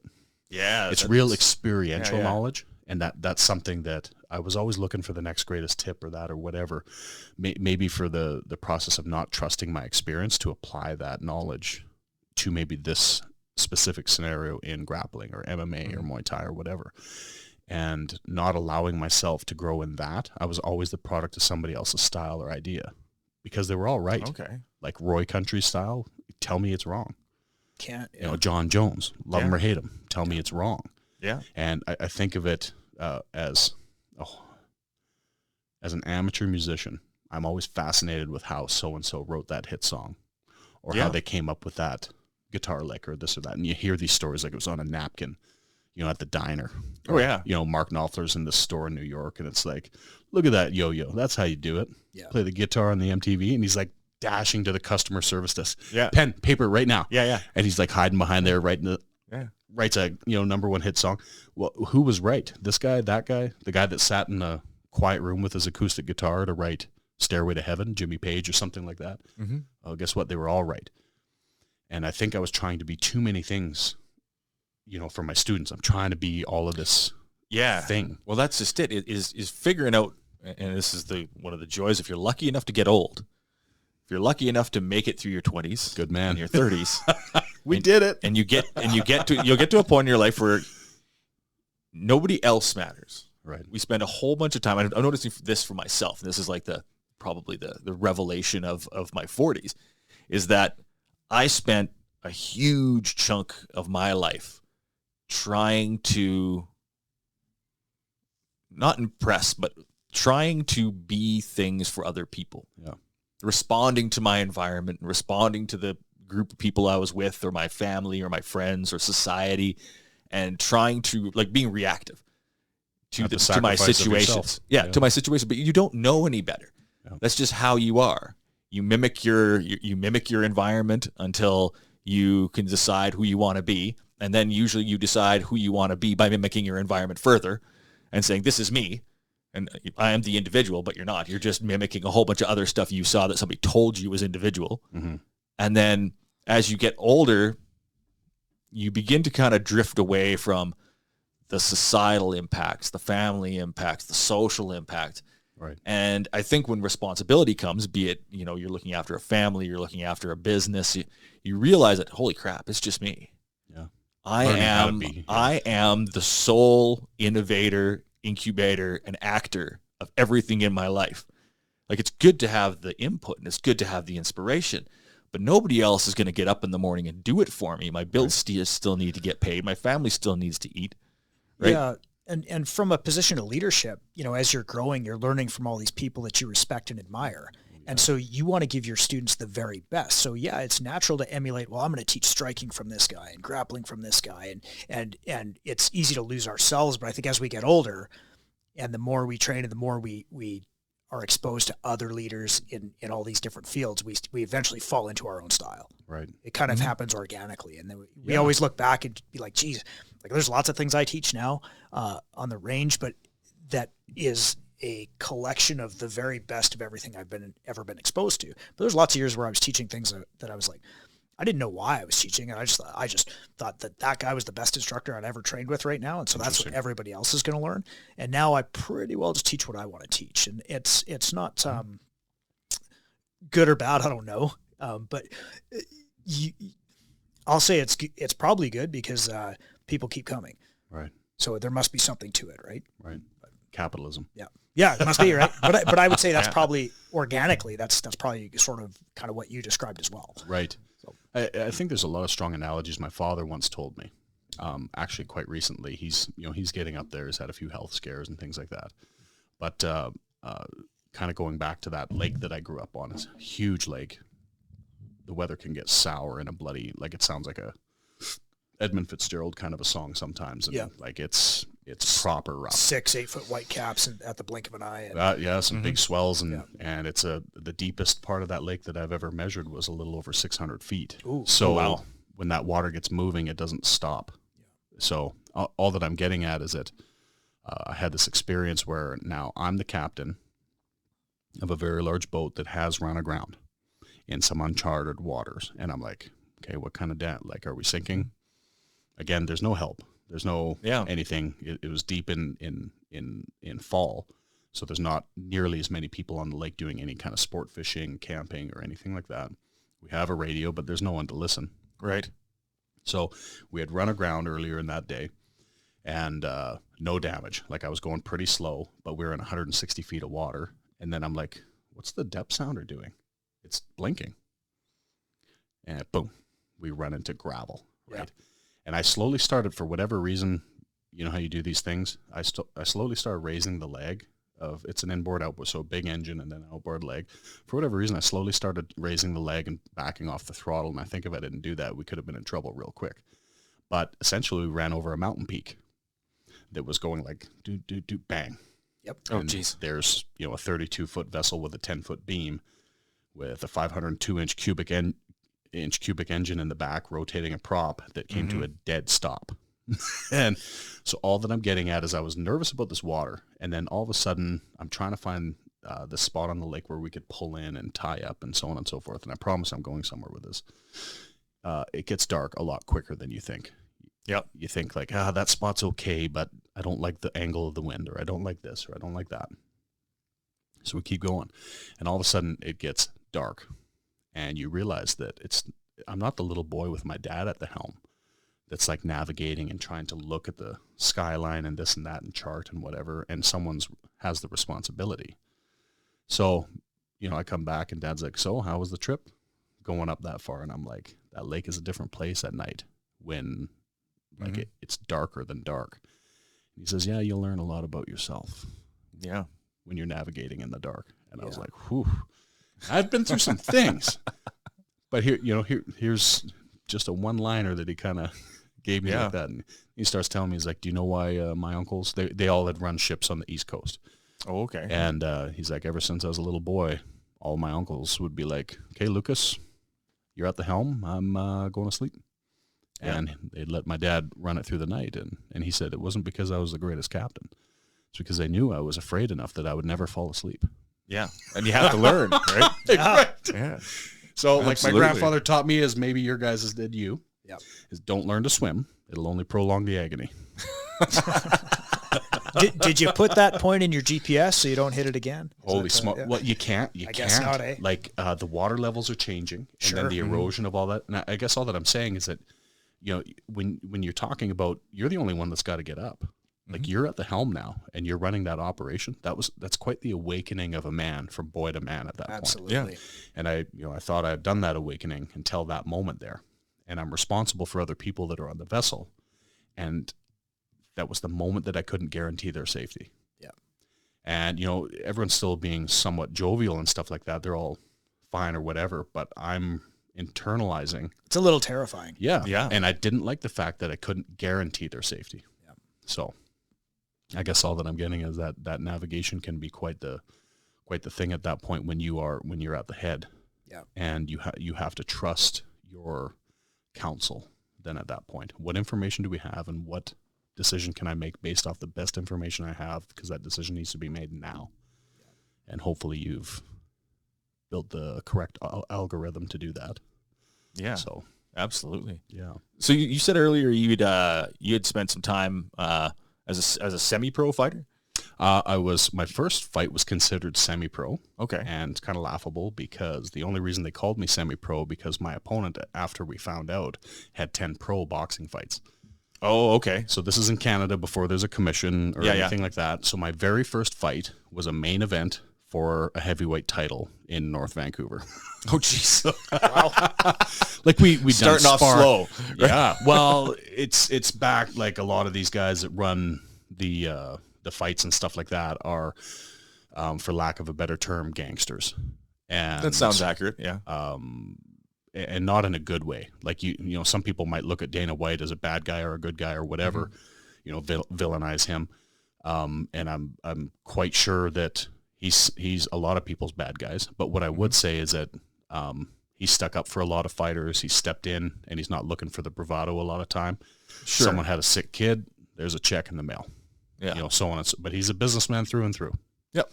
So I guess all that I'm all saying business. is we had some horrendous experiences fighting in Lonsdale in North Van, which is an Indian reserve. Yeah. No, I'm familiar. And vaguely, we would fight at the Squamish Nation's rec centers where the card would be held. There was no cages in Canada at the time, so we would rent these boxing rings that would come get set up. Okay. The Hells Angels from White Rock and all the areas there, they would have about the first 5 or 6 rows. Yep. And full force uniform RCMP would show up, do a circle of the building, and leave to say that they were there. Presence. Yeah.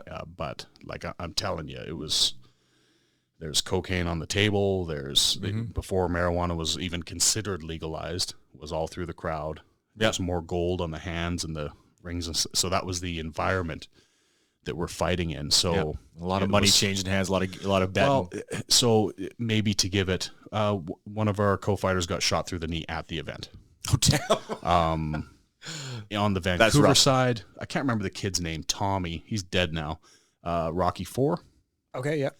His son was jealous because he's training this Tommy kid. Okay. He was a fighter himself. He's on the card in Vancouver. I don't think at the same card or same company that we were fighting for, but same vein. Yeah. He's HIV positive. Oh, jeez. He shouldn't be fighting anywhere. Uh-huh. And they got the guy on the local radio station, one of them anyways, doing an interview. And the radio interview, and we all heard this, the radio interviewer was like, that so-and-so is HIV positive, right? And he's like, oh, no, I just trust that the commission has it. And the radio announcer's like, there is no commission in Canada. Like, these fights were technically illegal, So we'd fight on the native reserve land because for whatever reason, the jurisdiction was less. And the stuff that we had to sign, guys, like if you wanted to fight, wow, it was crazy. Quite the waiver that we're signing off. Oh yeah. And the doctors and like everybody's on no the tape. guarantee of medical assistance. I got my rabbit trail here. One of my students got his jaw broken from eye tooth to eye tooth, and it was spun inside his mouth. I thought he got hit so hard that it spun and broke, and his arteries were spitting out like some kind of reverse vampire. I thought he was dead. I was looking at his eyes. His eyes are wide open. I came flying in the ring, and I'm like, he's dead. His neck broke. He's not even breathing. Within the first 7, 14, 10 seconds, whatever it was of the fight. And it wasn't until the doctor came and ventilated him that he kind of comes back. Jeez. But I thought he was dead. Yeah. Wow. And we got stuffed in the back of a BMW, some like kind of East Indian kind of gang thing. Mm-hmm. You know, bunch of gold, bunch of rings, no English, being flown through the streets of northern Vancouver to find a vet clinic he was taking us to. Wow. So me, the other corner, and my fighter were trying to hold his neck and jaw and everything like that together. Yeah. So finally I'm screaming at the guy to pull over because he obviously doesn't know where he's going and he can't understand me. Mm-hmm. We pulled over at a payphone because they still had those back then. Yeah. And I called a taxi cab to take me to the nearest hospital. And Jeez. that's where we were. But it was cowboy. That's beyond rough, man. Dude. So, you know, when my students fast forward now are like, hey, there's this fight happening in Red Deer. I'm like, don't go. Like, I don't want them to have anything to do with it. And I was so jaded that I didn't realize that there's actually good promotions now. And there's a commission that has stepped into like... It's a little more organized. Yeah, hey, so-and-so doesn't have HIV. You can actually... It's not all run by gangsters. Holy smokes, it's only about half. Yeah, there's a lot of funny stories there that... what the hell, I'll name names at some point in time or whatever because I don't care. But I guess long and short of it would be in that sense is that I had a really distaste for promoters. That's fair. Yeah, so my first fight was considered semi-pro so I could fight a guy that had pro boxing fights, but there's no commission in Canada for MMA, so there's no one to say no. Right. And that guy smashed my face in so hard in 24 seconds. Like, my brother was known as being like one of the hardest kickers. And that guy punched me in the face harder than I'd ever been kicked in the face. And all I remember is that the ref screaming at me, Kevin Dorman, I think his name was, do you want to continue? Do you want to continue? And I'm just covering up. I'm like, I don't want to open my jaw. Mm-hmm. I don't want to move my hands. But like I was smashed up and like I was so caught off guard, young, inexperienced or whatever. Yeah. I don't know how the fight would have gone, but every fight that guy had that went over 2 minutes, he lost. So he'd come out, Andrei Arlovsky, and I was arrogant. I walked in there, I got molested, and about 24 seconds into the fight, it was over. So, yeah, there was some slender Chinese guy that goes like this to see if you have a mouth guard, and then he pointed at the crotch, and I'm sitting there like eyeballing my opponent across the ring, and he slid his hands down my pants and like grabbed my junk. Oh, jeez. And it was all, like I was like this, you know, and then he did that, and I was like... disarming. That's, dude, yeah. You know, and we've all had our, you know, groping incidents, I'm sure, and stuff like that like take you for a left turn. Some more than others, but yeah. We've all been framed on there. But slender, tall Asian men wearing salmon-colored shirts, sliding their... I like that you remember the color of his shirt. Well, it stands out in my mind, you know, and as a guy that's half colorblind, it must have been vibrant. But, wow. Yeah, anyways, my headspace was totally turned, and whatever. I don't know if I could have beat the guy, but he had incredible power hits. Turns out, so some years later, my student that got his jaw broken is fighting that guy. No way. Yeah. Small world, man. Yep. And guess who's not his MMA record, but there's certain things that weren't brought up, and it's kind of on purpose. So those promoters are really greasy. It's like, oh, hey, Dave, you're going to have your first fight. This guy hasn't had any fights. Might have been nice to know that he had probably 20 open boxing fights and then 10 pro. Yeah. Sure. Yeah. So, upcomings. But there's, like I said, there's a lot of gambling going on, right? So how do you gamble on fighting? You got to get somebody to fight the guy who's going to win. Right. Well, there you go. Right. Right. And kind of so we fought again for that company, and then I was considered pro at that time. So I fight this guy who was heavily decorated from Belgium. And he had somewhat recently, I don't know if he had relocated to Vancouver at that time full-time or he's just there training. Mm-hmm. And he was training the highest ranked jiu-jitsu guy in Canada currently, then and now is Marcus Soares out of the Vancouver area. Okay. And he's, last time I looked, he was 8th degree black belt. He might be 9th or, whatever now, right? Yeah. And he's outlived, I believe, all of his teachers. So it might just be the Gracie family specifically. They would have to rank him up, not Carlson Gracie, who was his original teacher. Right. Anyways, all that I'm getting at is that Bastien was my opponent's name. Is fighting out of this Carlson Gracie camp and looked like, a Lego brick kind of thing. And we weren't the main event at this fight, but it was really cool because I had a fight, then there was an intermission, and then my brother fought right after. So it was super cool. It's a family affair. And and probably one of the funniest things in my life about that whole thing is my brother's fighting, and that's a whole other thing that we made some policy happen. That's why a lot of the referees, I hope, in Canada smell people now, because this guy, this Brazilian dude, was soaked in liniment and then was rubbing rubbing his shoulder into my brother's eyes, and then no joke, like Bloodsport when Bolo Young was like, doing that whole thing. My brother's sitting there like this, and he's still slipping punches and doing whatever, but he's like, I can't see. Yeah. So all this kind of stuff is going on in there.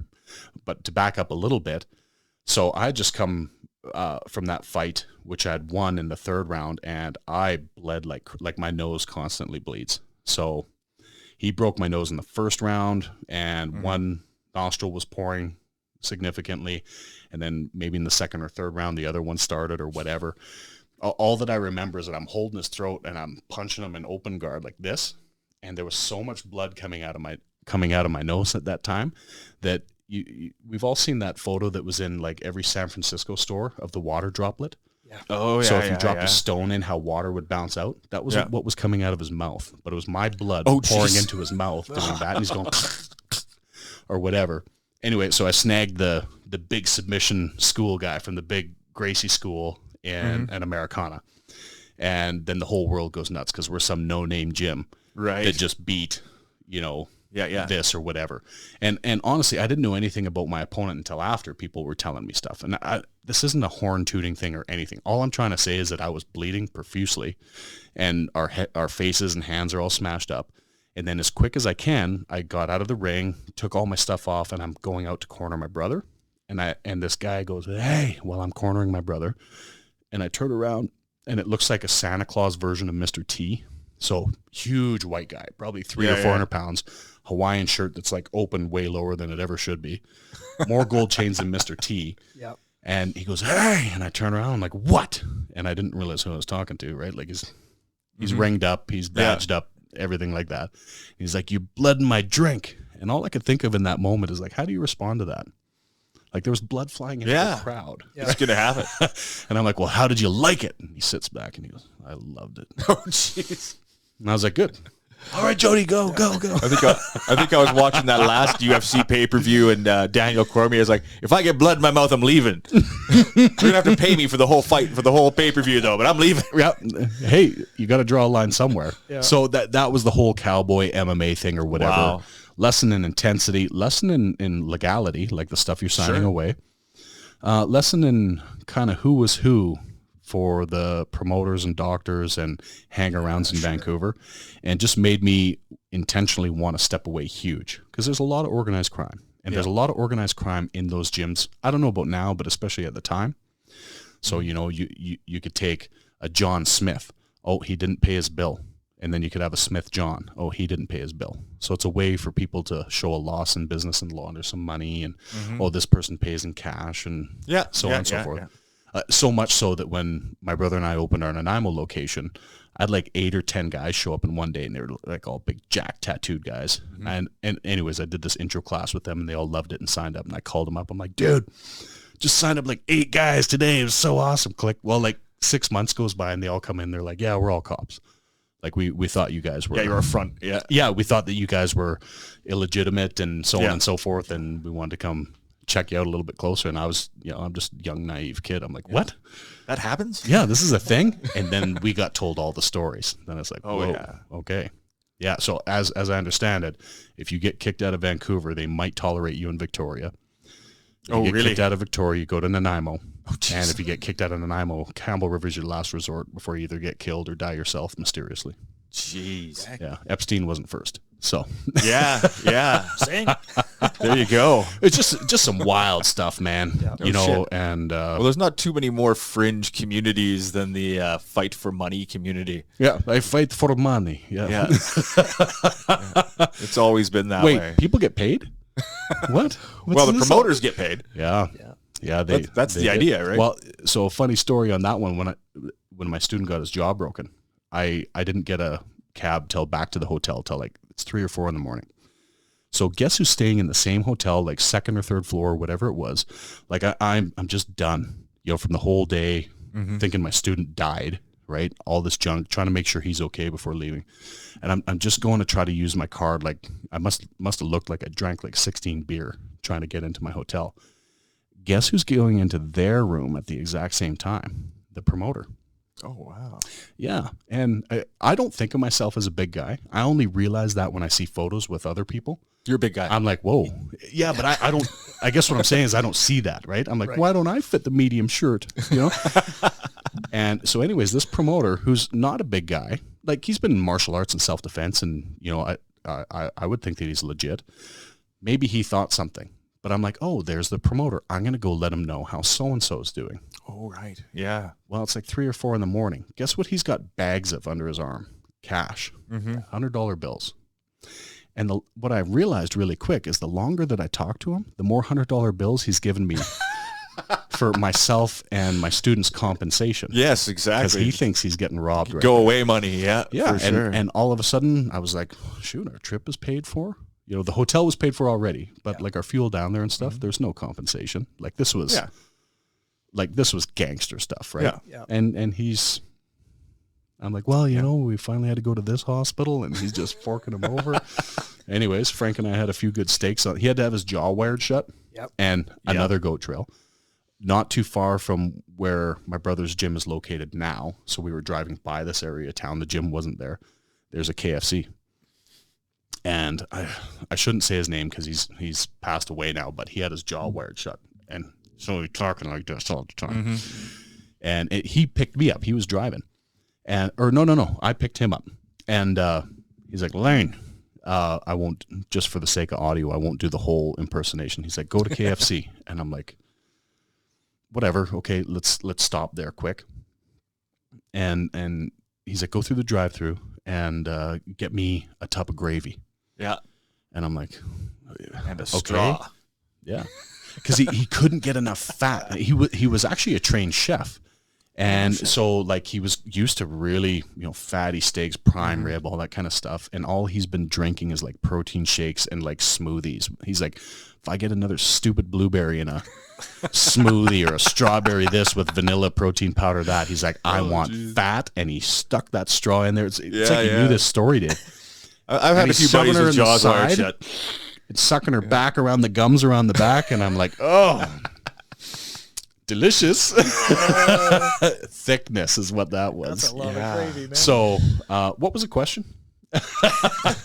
No, you've covered it. I was just interested in kind of your fight history, because you'd mentioned that you had some pro fights. So. Right. Oh, so fast forward in that, like where it kind of happened is that then my brother's oldest boy, so my nephew Chase, we somewhat lied about his age to get him his first cage match at 13. And he made this guy tap out to leg kicks. Like Chase was a monster. I love it. Monster. And long and short of it was not my first, but one of my first experiences being able to raise somebody else's hand. And I was like, this is it. I can't, like, it feels like winning feels good. Like if you go and win a fight, and I had family members come down from Alberta here and stuff like that. Like you're pretty big dealing at the point, right? Yeah. And it wasn't nearly the amount of people that are doing it now. So it's still quite rare to know someone that was into MMA or whatever. It was Toronto and Vancouver. There was hardly any in between at that time. But then when Chase got his hand raised, I was just like, that's it. that's it. This is crazy. And I got addicted. Very cool. Yeah. Very cool. So were you coaching a little bit after that? Did that I was always coaching. Like I was always a coach in the gym. Yeah. You know, with my somewhat limited amount of experience. Like I was a really young guy. I didn't have a decade or two of experience or this or that.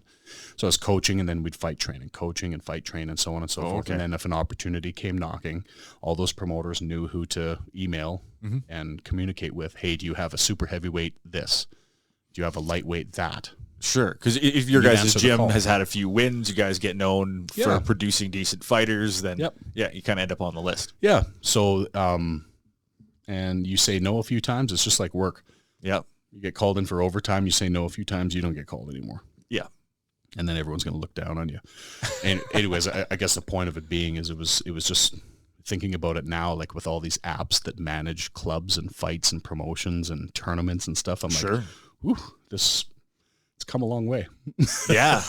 Yeah. Been flying through the streets of North Van in a BMW looking for a vet clinic. Right. I got to say that's one of the best fight stories I've ever heard in my life. Dude. That's fantastic. A bunch of Punjabi guys who don't speak any English. Right. Yeah. And you know, one guy's carrying a piece and so on and so forth. Yeah. And you're just like, huh. Yeah. It's one of those, how the movie starts. Is you're going to wonder how I ended up here. How I Met Your Mother. Yeah. Thing, yeah. Very so I was in a phone booth. That's wild. So yeah, that's North Van for you, I guess. Very Sounds cool. like you're familiar with it. A lot of great sushi places. Yeah. I spent some time there growing up. There was always a family vacation to the coast every summer. So it was either Vancouver Island, Vancouver, and then Osoyoos was the other one. We'd spend a lot of time down in the Okanagan. Right. But so when you're running your gym now, coming from the history that you're coming from, what's kind of your driving factor? Like, what kind of gets you up every day to go into the gym and to train? You know, because I guess you're not doing all the training directly. You have instructors kind of under you now. Yeah. So coming from where you started, what's kind of driving you now? What gets you up in the morning? What kind of gets you to go in and keep going? It's kind of maybe a multi-pronged answer in this sense, but I have the same drive that when I raised my first coached student's hand. So when I see people overcoming something, and usually you develop enough of a personal relationship, you see them overcome things in their personal life. And I want to celebrate that just as much as them learning this new armbar or this new choke or whatever as well. That's the vessel. Mm-hmm. But you see someone win, you know, that redeveloped a relationship with their kid that they were somewhat estranged from because of maybe an alcohol problem. Sure. Or any of the other litany of problems that happen in families and stuff like that. Or you see someone do a complete, you guys know this, 99% of people will only do this. Yep. If you can see that 1% that's going to go that way, and it does happen.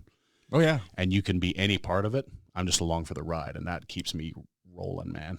Like, it's awesome. Sure. And it inspires me in the sense of you know, I got to do work now that I'm in my 40s to keep maintenance on my joints. Mm-hmm. I used to think of like weightlifting and stuff like that I'm getting stronger for a fight. So I always needed a deadline. I never really thought of it as like a long-term incline kind of situation. Longevity. Yeah. That's how I look at it now. Yeah. So, you know, my strength training is important for my health. And not just physical, it's my mental health as well. If I don't lift heavy, I'm regardless if I got a strength benefit from it or any of the health benefits or anything like that, I need it for my mental capacity. And I need it to be able to communicate and be on my personal alpha brain, I guess. Yeah. You know, I need that. I need to do my cardio training. Yeah. Yeah. And then I need all these crazy savages choking me. And it's something that I need in the template of my day-to-day life. Mm-hmm. Weekends are different. They're all about family and stuff like that. So there's a completely paradigm shift that happens. Awesome. And then all of a sudden Monday morning happens and I'm right back to, like, I got a whole bunch of private lesson students that are this time. And a lot of the group classes I've stepped away from because we have more than ample coaches like Lucas doing all these little pieces. And that I'm very proud of and honored to watch them do their work. But it's allowed me to take this kind of step back and focus maybe more on our coaches rather than the whole student population. Right. And seeing them you're standing there teaching a class one day and you remember that they were white belts and now they're brown. It's like, holy smokes. Yeah. We got old quick, like where it happened. Did you find it hard to take a step back and allow, Yes. like to let the other coaches just kind of, naturally sort of fill the roles and do their things? Well, was it hard to kind of step back and? Yes and no, because I didn't realize like what a control freak I was over it. Like I had to be the guy mopping the floor and teaching the advanced competition class. Right. Yeah. And I'm scrubbing the toilets and, fixing the light bulb. I'm not an electrician, by the way, but yeah, you have that's to be. why I'm happy we have Preston and Matt and like all those guys. But in that, someone had told me when you live in survival mode so long, like I was working 3 jobs for so many years. I was sleeping on a couch at our gym that had no mats in Grande Prairie while my wife and my first daughter lived in our place in Wembley. We only had 1 car, and the deal was for 5 nights a week I'd sleep at the gym. Not because our marriage was bad, but because if something happened to baby, we needed her to have the ability to get to a hospital, and those things. So you're away from your family. Like there was so many sacrifices that I didn't realize, hey, Laine, you don't have to be everything in the gym. Yep. And I didn't realize how much I'd taken on until there's been many people, but I'll say EJ, for example, kind of like grabbed me by the wrist, sat me down and said, I am taking over the books. And I'm like, give me a couple weeks before I say yes or no, please. Yeah. I didn't realize that I was kind of in Those are hard lessons to learn. I've done the same thing in my life with training people in my line of work. And it's one of those things where I made a conscious decision at one point that was like, I came up one way because it was necessary. There was no other option. Right. And it was the hard way because there was no other way. There was no way, period. We were making the way as kind of building the plane as we were flying it. And I would kind of look at these other guys kind of coming up and being like, well, they don't know how hard it is. And like, no, they just don't know how hard it is for you. Right. It doesn't have to be that hard for them. You can make them better than you ever were. Right. By eliminating all that hardship you had to go through, because that was all useless. The only reason you had to do it was because nobody had paved the path before you. Right. But now you can either be the guy who paved the path and make their situation better and make them better than you ever were, right, or you can be the guy that holds them back. That's because I think that's a better way to say they it. didn't have what you claimed to be all this valuable experience, which was just pain and suffering that was needless, but you had to do it anyway because nobody had done it yet. Yeah. You're the first guy through the door. You got to figure it out. But I'll be the bad guy for saying it, but it would be like the equivalent of trying to put Renzo Gracie up against John Danaher for knowledge. John would win. Mm-hmm. Renzo paved the way. And there's no taking away his fight record and the amazing, like I'm a Renzo fan, right, through and through. But if you wanted to go pen to paper and put the knowledge for knowledge and champion for champion, I'm sorry, but Renzo would come up short. Yep. And so one of my greatest ways to raise somebody else's hand or whatever is I'm seeing these guys go down these paths and these avenues that I never fostered. I may have fostered the environment for a gym for them to come from, but now they're like, I have no idea what that position is. Never even thought about it before. And most people, like if they had too much arrogance or pride, they'd be like, whoa, I better go study all that. At least that's how I used to be when I was younger. I need to know everything about fighting. There can't be a facet. Yeah. And now I'm just sitting here and I'm actually kind of going, that is the litmus test. Yeah. It's okay not to know. Well, that and the fact that they are, if you're going to try to give them anything, that's what you want to give them. Mm-hmm. The ability to stand and navigate in the dark. Yeah. And they're at the helm now and it's them. And it's just like, so thinking about it in a very superficial way, my pride got in the way. It does for all of us. Backing away from things because I needed to control that. It wouldn't matter if it was, well, it would, but it wouldn't matter if it was Rickson Gracie himself. Like I needed to control. And I thought that that's how I protected and how I grew and so on and so forth. I didn't realize I was about 4% in, every single thing. I was never 100% in one thing. And now when I see it and I step back and I watch these guys run their classes and you do that sparring portion and the Steves and all of our people, I'm just can't help but smile. Yeah. Like you're doing a damn good job, guys. Yeah. No, I'm pretty proud. It's a pretty humbling place to coach. That's for sure. Cause well, I got to say my huge expectation with my all of one class in your school, walking through the door was the hardest part. It shows right away, when you're new to a group, whether or not that group is open or whether it's closed. Right. whether or not they're fostering a learning environment rather than, that internal competitive crab bucket sort of idea where nobody's that's a good way. Nobody's ever going to succeed. I've never heard that before. They're pulling each other down as they're trying to climb up. Right. I found it very, very opening. I found it very open, very welcoming. Good, man. I found the instruction, to be a good pace for where I'm at, which is, I just told them to give me the whitest white belt you got.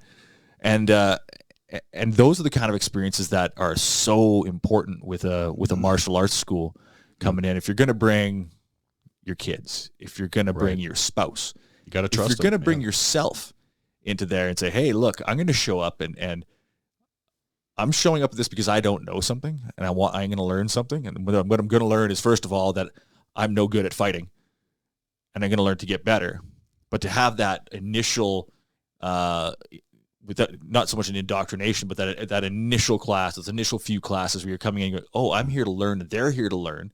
They're here to have fun while learning.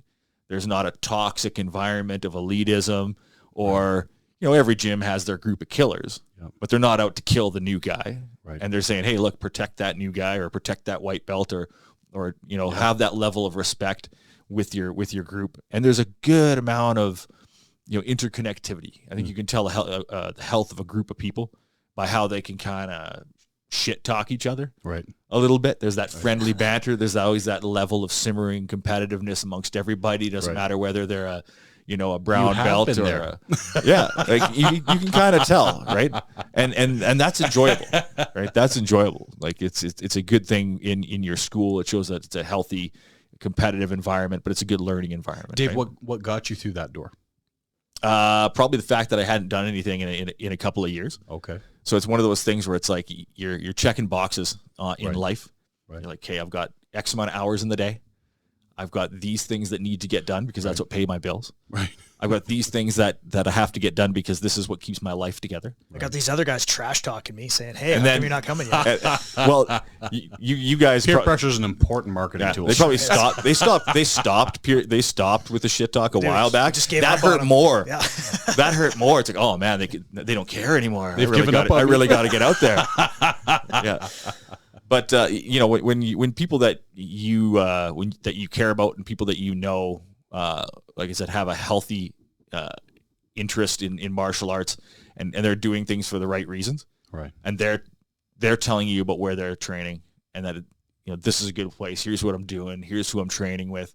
Hey, this is what I learned. Right. This is where I'm going. Then that kind of feedback. There's nothing better for small business than word of mouth. Yeah. Advocacy. Yeah. Yeah. 100%. So yeah, just to say you're talking about leadership and what you're trying to impart into your coaches. I definitely saw that walking into that first class. So there'll definitely be a lot more, but I'm saying you're definitely going down the right way. Well, and it's a great facility. That's important. It's a great feedback facility for me to hear because I want that. Being in the game a long time and you walk into other places, I realize right away whether I want to stay there or not. Mm-hmm. Being in the game for a long time now, walking, you just kind of get that mood or that feel off someone. Yeah. And maybe it'll be completely different an hour later after class or whatever, because sometimes people take challenges that are unannounced. Sure. I can't control what their feeling or emotions are or whatever. Mm-hmm. They're taking it as, the silverback gorilla pounding his chest and this is a territorial thing or something like that. Like there's some weird emotions that can kind of come up in it. Yeah. I guess all that I'm saying is I want people to feel completely welcome when they come in and completely able to be vulnerable. Because if you can't be vulnerable, you can't learn. It's not a learning environment. You're already in a guarding environment. Yep. And you're shut off like that. And to be completely honest, I think where that comes from is I have no idea. Like, let's say it was Pat Militich's school back in the day or something. You weren't allowed to join the club unless you could do 500 squats, like on the spot before you signed the waiver. I've heard that. Yeah. And it's like, okay, you either can or you can't. Like there's an ante in or an ante up. And I'm kind of going like, if the end goal was like how good of martial artists you produce, which sounds very superficial, but there's a lot of people that you can't be a part of the team unless you're already a world-class grappler because they don't want their overall point scores with IBJJF or ADCC or whomever. Yeah. And they're always switching the roster of who's in and who's out. And they're always switching the roster after the fight. so that those points might not get allocated to the team. So, because what a lot of people don't know is that those teams can then end up being awarded team medals as well. Oh, okay. So like Alliance or Checkmat or Atos or whomever. Yeah. So then all of a sudden, I'm at Lucas's gym and I just lost my last big profile match, and they're like, oh, that's a shot at the Orich gym. And Lucas sends him an email saying, actually, he wasn't a part of our team. Right. Like, he hadn't shown up for every single 2-hour session in the last 3 weeks. He missed one, so he's not even a part of our team anymore. Oh, and arguing to try to get that loss off their record. Yeah. Politics, right? Yeah, he's independent. He's independent now. And maybe just to summarize that's not my end goal. My end goal is to try to provide a place where people can use martial arts as a tool to do whatever they need to do in their life, and possibly get exposed to other people that are on a positive side trying to move up as well, regardless of what that is. Here to here, here to here, here to here. Yeah. Whatever that looks like. All to summarize all of that, I have no idea who's going to be good. It still blows my mind, the diversity of people that walk through the door. From extremely high educated to extreme poverty in third world countries to fascinating stories, right? Just things that I'd only ever seen in like movies and stuff like that. And you get to be a part of their story or their lineage a little bit. I have no idea who is worth investing in and who's not, so I always try to have the default of everyone's worth investing in. And then if you foster that, you have no idea who's going to be there 8, 5, 10, 8, whatever years later, and what it may have meant to them. Whereas if you gave them a bad experience, or one of the coaches gave them a bad experience that turned them off from martial arts forever, like one of my students who got kicked in the face by Vanderlei Silva. So he went down to Vegas and was beating up all his guys because he was Canada's #1 heavyweight for many years. Weird duck, pretty good skill, won some high-profile fights. He's going to go train with Vanderlei's camp down in Vegas. And he beat up 90% of the guys, and then Vanderlei got wind of him and beat him up a little bit. And while he was laying on the ground, Vanderlei kicked him in the face. Not super hard, but kicked him and said, welcome to my gym. It was kind of that mentality. Yeah. And I'm like, if you did that to anyone, metaphorically or physically, you just shut them down completely. They're already vulnerable coming through the door. And it would be like some of the big cedars asking the little seedling to just handle the tsunami that's coming. Yeah. It's easy for you to say, right? But they're already at their max, standing in the waiting room. They're at their max. Yeah, just to walk in that door. But I think the proof is in the, I think you're on the right track. You got whatever the formula is, it's working, because you look at, it's a very welcoming environment, and you look at how many students you have that have been there for so many years, and all the color in the room. You wouldn't have all these blue belts, purple belts, and look at the brown belts now. Right. They wouldn't be there if it What the heck is going on? I don't know, man, but you know what I mean? Like, I can't write that business plan. I don't know how to do it. But the very fact that there's that much color in the lineup now, you're like, wow, like these people, they dig it. They're coming, they're staying. Yeah. So I have this thing in my head. Jody went to go train with Jacare, Ricardo Cavalcante in Miami, Florida, somewhere in Florida. Yeah. Right. And he's the head of Team Alliance, and Fabio Gurgel is just underneath him, so on and so forth. And he's like, so we went there to go do these seminars, or actually, just join the class. And he's like, there's 27 black belts. And he's like, every one of them at one time or another and in different weight classes was a world champion. And then there was 3 white belts. So there's 30 people in the class, 27 of them black belts. Dang. So I'm sitting here and I'm kind of going like, ooh, man, when the gym gets to like having 3 blue belts, and then 17 white belts in any given class. And yeah, my brother's like, yeah, it was quite the thing, man. Those white belts get their money's worth, man. Yeah, and guess what they were all doing to start the class? Shrimping. Yeah. Yeah. Basics. Like world champions. Yeah. So whenever the purple belts kind of come around, they're like, I don't need to warm up. I don't. Yeah. It's like, well, Leandro Lowe did. I mean, I know you're probably better than him, but. Well, there's something to be said for fundamentals. You always seem to see that the greats will always work those fundamentals, right? Yeah. Never lose that base. Never learn that. I thought of a great analogy. Like I was thinking of a barber the other day, and how they would do like a straight razor shave. And if you strop that blade, you have to take it to the stone way less if it's always maintained. And I was like, that's a great analogy. And I'm going to use that internally. So whatever the movement is, I need repetition. And the repetition for me will do two things. It'll burn the neural pathway in, number one, so that I might be able to change it from knowledge to wisdom. But number two, it'll broaden my horizon of my visualization of how that technique is represented in movement. So can I use that movement in this position, that position, or that position? And all of a sudden, the more repetition, that even though it's good for my brain and my body and my movement, it's broadening my horizon every time I do it. Yep. And that's why there's so many variation, I believe, in martial arts of any kind. The most variations of techniques that you will ever see are the ones that are at the most basic level. You know, someone might do an inward block this way. Oh, but their elbow's at an angle, or it's this, or their hand's open, or whatever. Because it is the most intrinsic techniques that you'll learn, and probably the ones you'll repeat the most. Yeah. So then all of a sudden what'll happen is you'll have a depth of repetitious knowledge that you're trying to pass to person B, C, whomever, and you realize that they have a limitation or of some type. Maybe they're not as heavy as you. Maybe they don't have the flexibility, or I don't have the flexibility as them. And they can still make the technique work, but it has to have a certain variation. So now if I cut and paste that like a cookie cutter, actually what I'm doing is robbing the ability of adaptation, which in my opinion is almost the highest form of skill in martial arts. If I can't adapt, I have no ability to fight. Because these bums that don't know how to fight, that attack people in the streets and stuff like that, they have an uncanny ability to find your weakness immediately. For sure. Yeah. Oh, my left hand was down. Yeah. I've been trying to train that for 7 years. How did this crack smoking fool figure that out in 4 seconds? Yeah. It's like, I don't know, man, but it's Murphy's Law, whatever you want to call it. They will find it out. Yeah. Predators be predators. Yeah. Momentary moments of weakness, right? Yeah. That's all. A little different on the street than in the gym, but I mean, yeah. So we laugh about it, and I think that's, I would rather be light about it and try to think about it and try to keep that mind in that playful mode like that. Yeah. And then someone starts to attach these weird things to those bits of knowledge.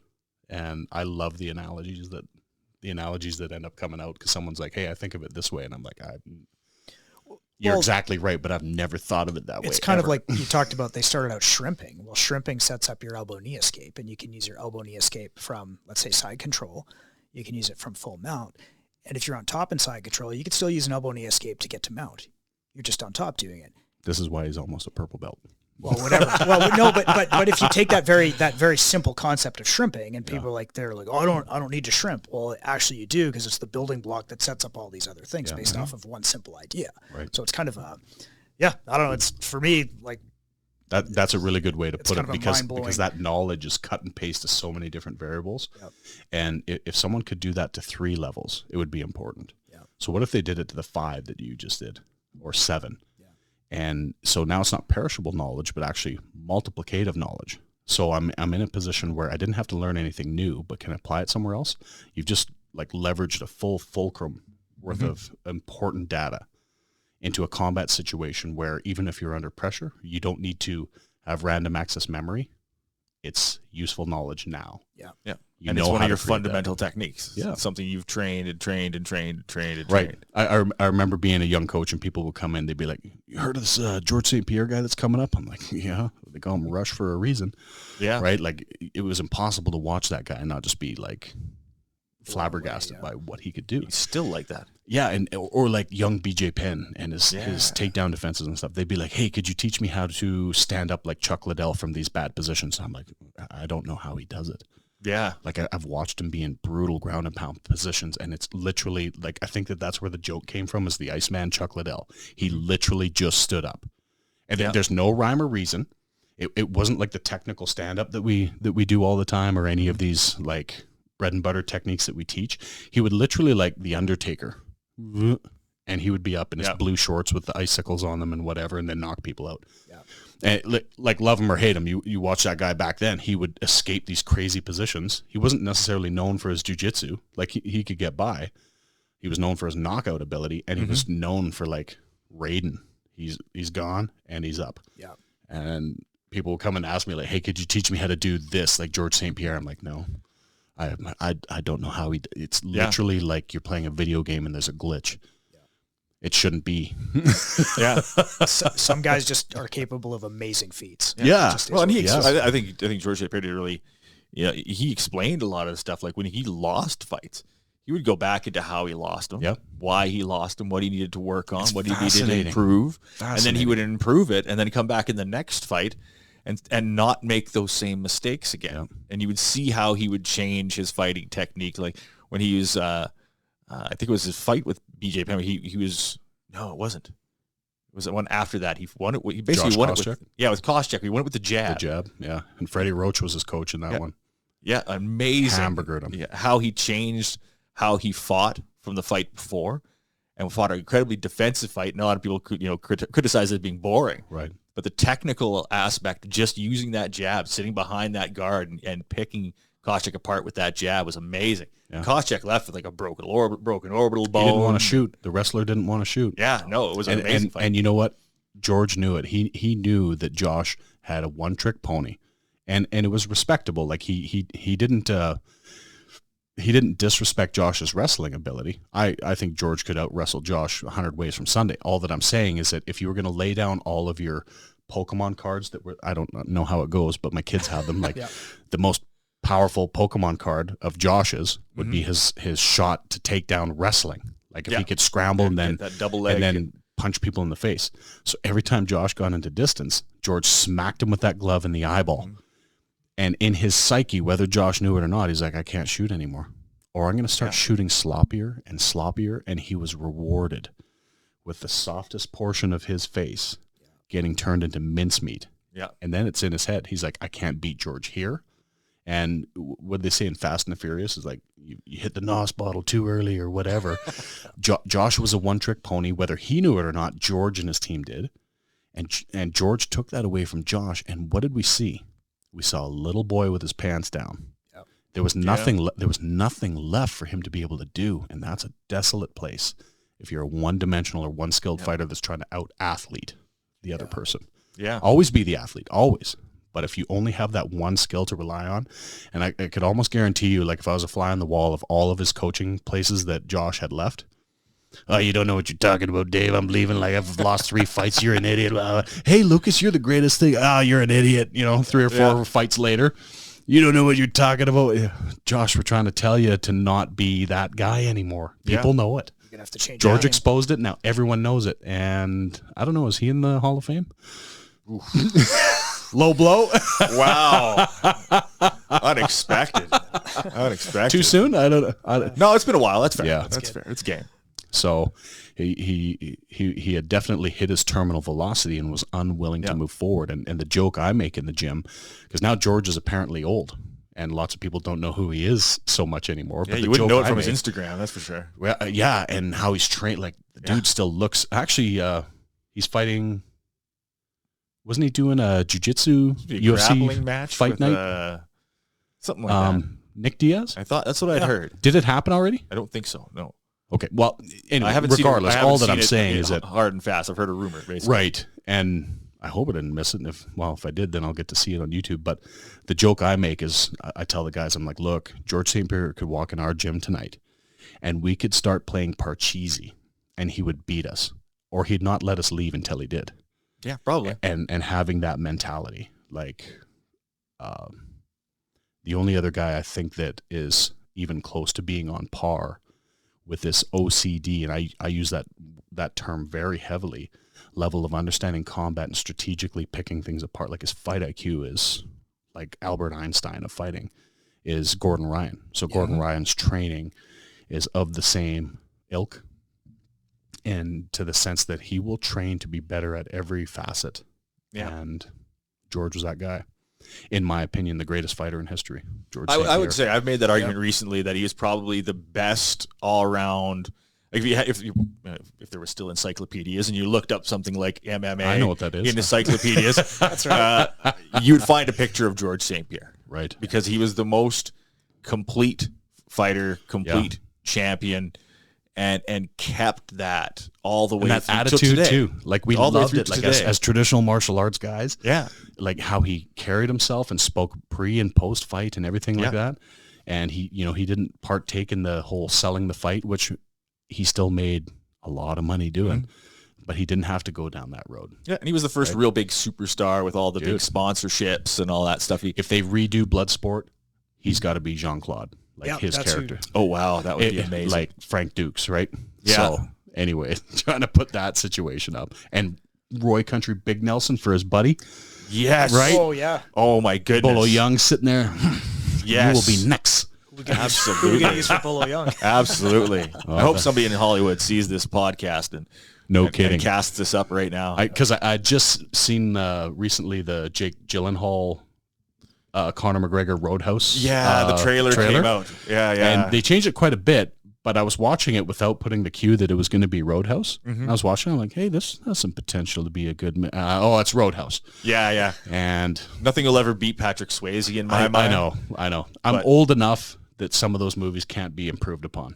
No. So I'm afraid I'm going to watch it. Yeah, some of those movies, some of them, they don't hold up, so it's kind of disappointing to go back and watch some of them. I'd rather I'll keep my childhood memory of what I think it was and what it meant to me, because some of them I have gone back and watched, and I'm like, it's a tough slug. I don't know. As far as my experience goes, Red Dawn, Point Break, and Roadhouse all hold up.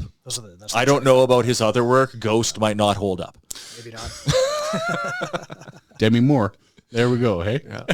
it might not be as solid as it was back in the day. Right. So I guess to be respectful of your time here, we know you got to get going. But is there anything else you wanted to add as far as like talk about the gym or anything that's where can people find you? Sure. Yeah. Yeah. So we've been in Grande Prairie now for almost 15 years. So Heiho Dojo actually was Miyamoto Musashi's school name. So when I was trying to come up with what am I going to call my gym, my first actual response was going to be some kind of martial arts academy. It sounded really university style and official, and someone already had bought the URL in Canada and the States to it. Right. So I'm like, well, what else am I going to call it? And I was like, the Book of Five Rings had a huge impression on me. I used to read that in Sons' Art of War, like religiously. Yeah. And what I loved about Heiho Dojo is that if you really dumbed it down, which that's a poor choice of words to express it, is just mean school of the way. Yeah. But it had connotations of like, hey, meaning warrior's method or soldier, ho, meaning strategy on top. So like a soldier's strategy or soldier's way of communicating, and dojo just simply meaning school. And then he would simplify it, even though it sounds more simple, it's much more poetic, just school of the way. So what's my point? I want to try to teach people how to be proficient in combat and at any level. Like we got one coach that's had like 13 knee surgeries. So what do you do with someone like that if I'm a competition-only school? I'm telling her that martial arts isn't for her. And I think that's a poor word choice. Yeah. So I guess all that I'm saying is it doesn't matter what background you have, the injuries you have, the age that you are, or whatever. Please come down on Main Street in Grande Prairie, 10015 100th Ave, and you see the big sign that says white belts needed. It's kind of tongue-in-cheek, but it's... Yeah, I love that. You know whose idea that was? Did I tell you? No. Preston's. Oh.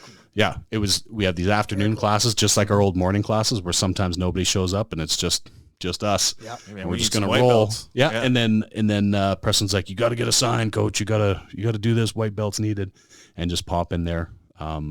You can reach us on all our social media, but heihodojo.com, and come check us out. Kids classes, adult classes, seniors classes. Martial arts is for everyone, and whatever you think you can do with it, you might just surprise yourself and do a little more. So awesome. Beautiful. Really appreciate you coming out. Yeah, man. Thanks a lot for your time. Thanks. It was really nice to meet you, Dave. Officially in the first capacity, and really cool that you've written a book. That was pretty deep what you had written, and thanks for sharing that. There's another one coming here. Very cool. It's in the editing phase now, so right on. There's more where that comes from, but keep your stick on the ice. Yeah, I guess. Sign up? Yeah, I think that was taken. Shoot. Yeah. But no, thank you so much. And this is the Gray Range Podcast. Signing out.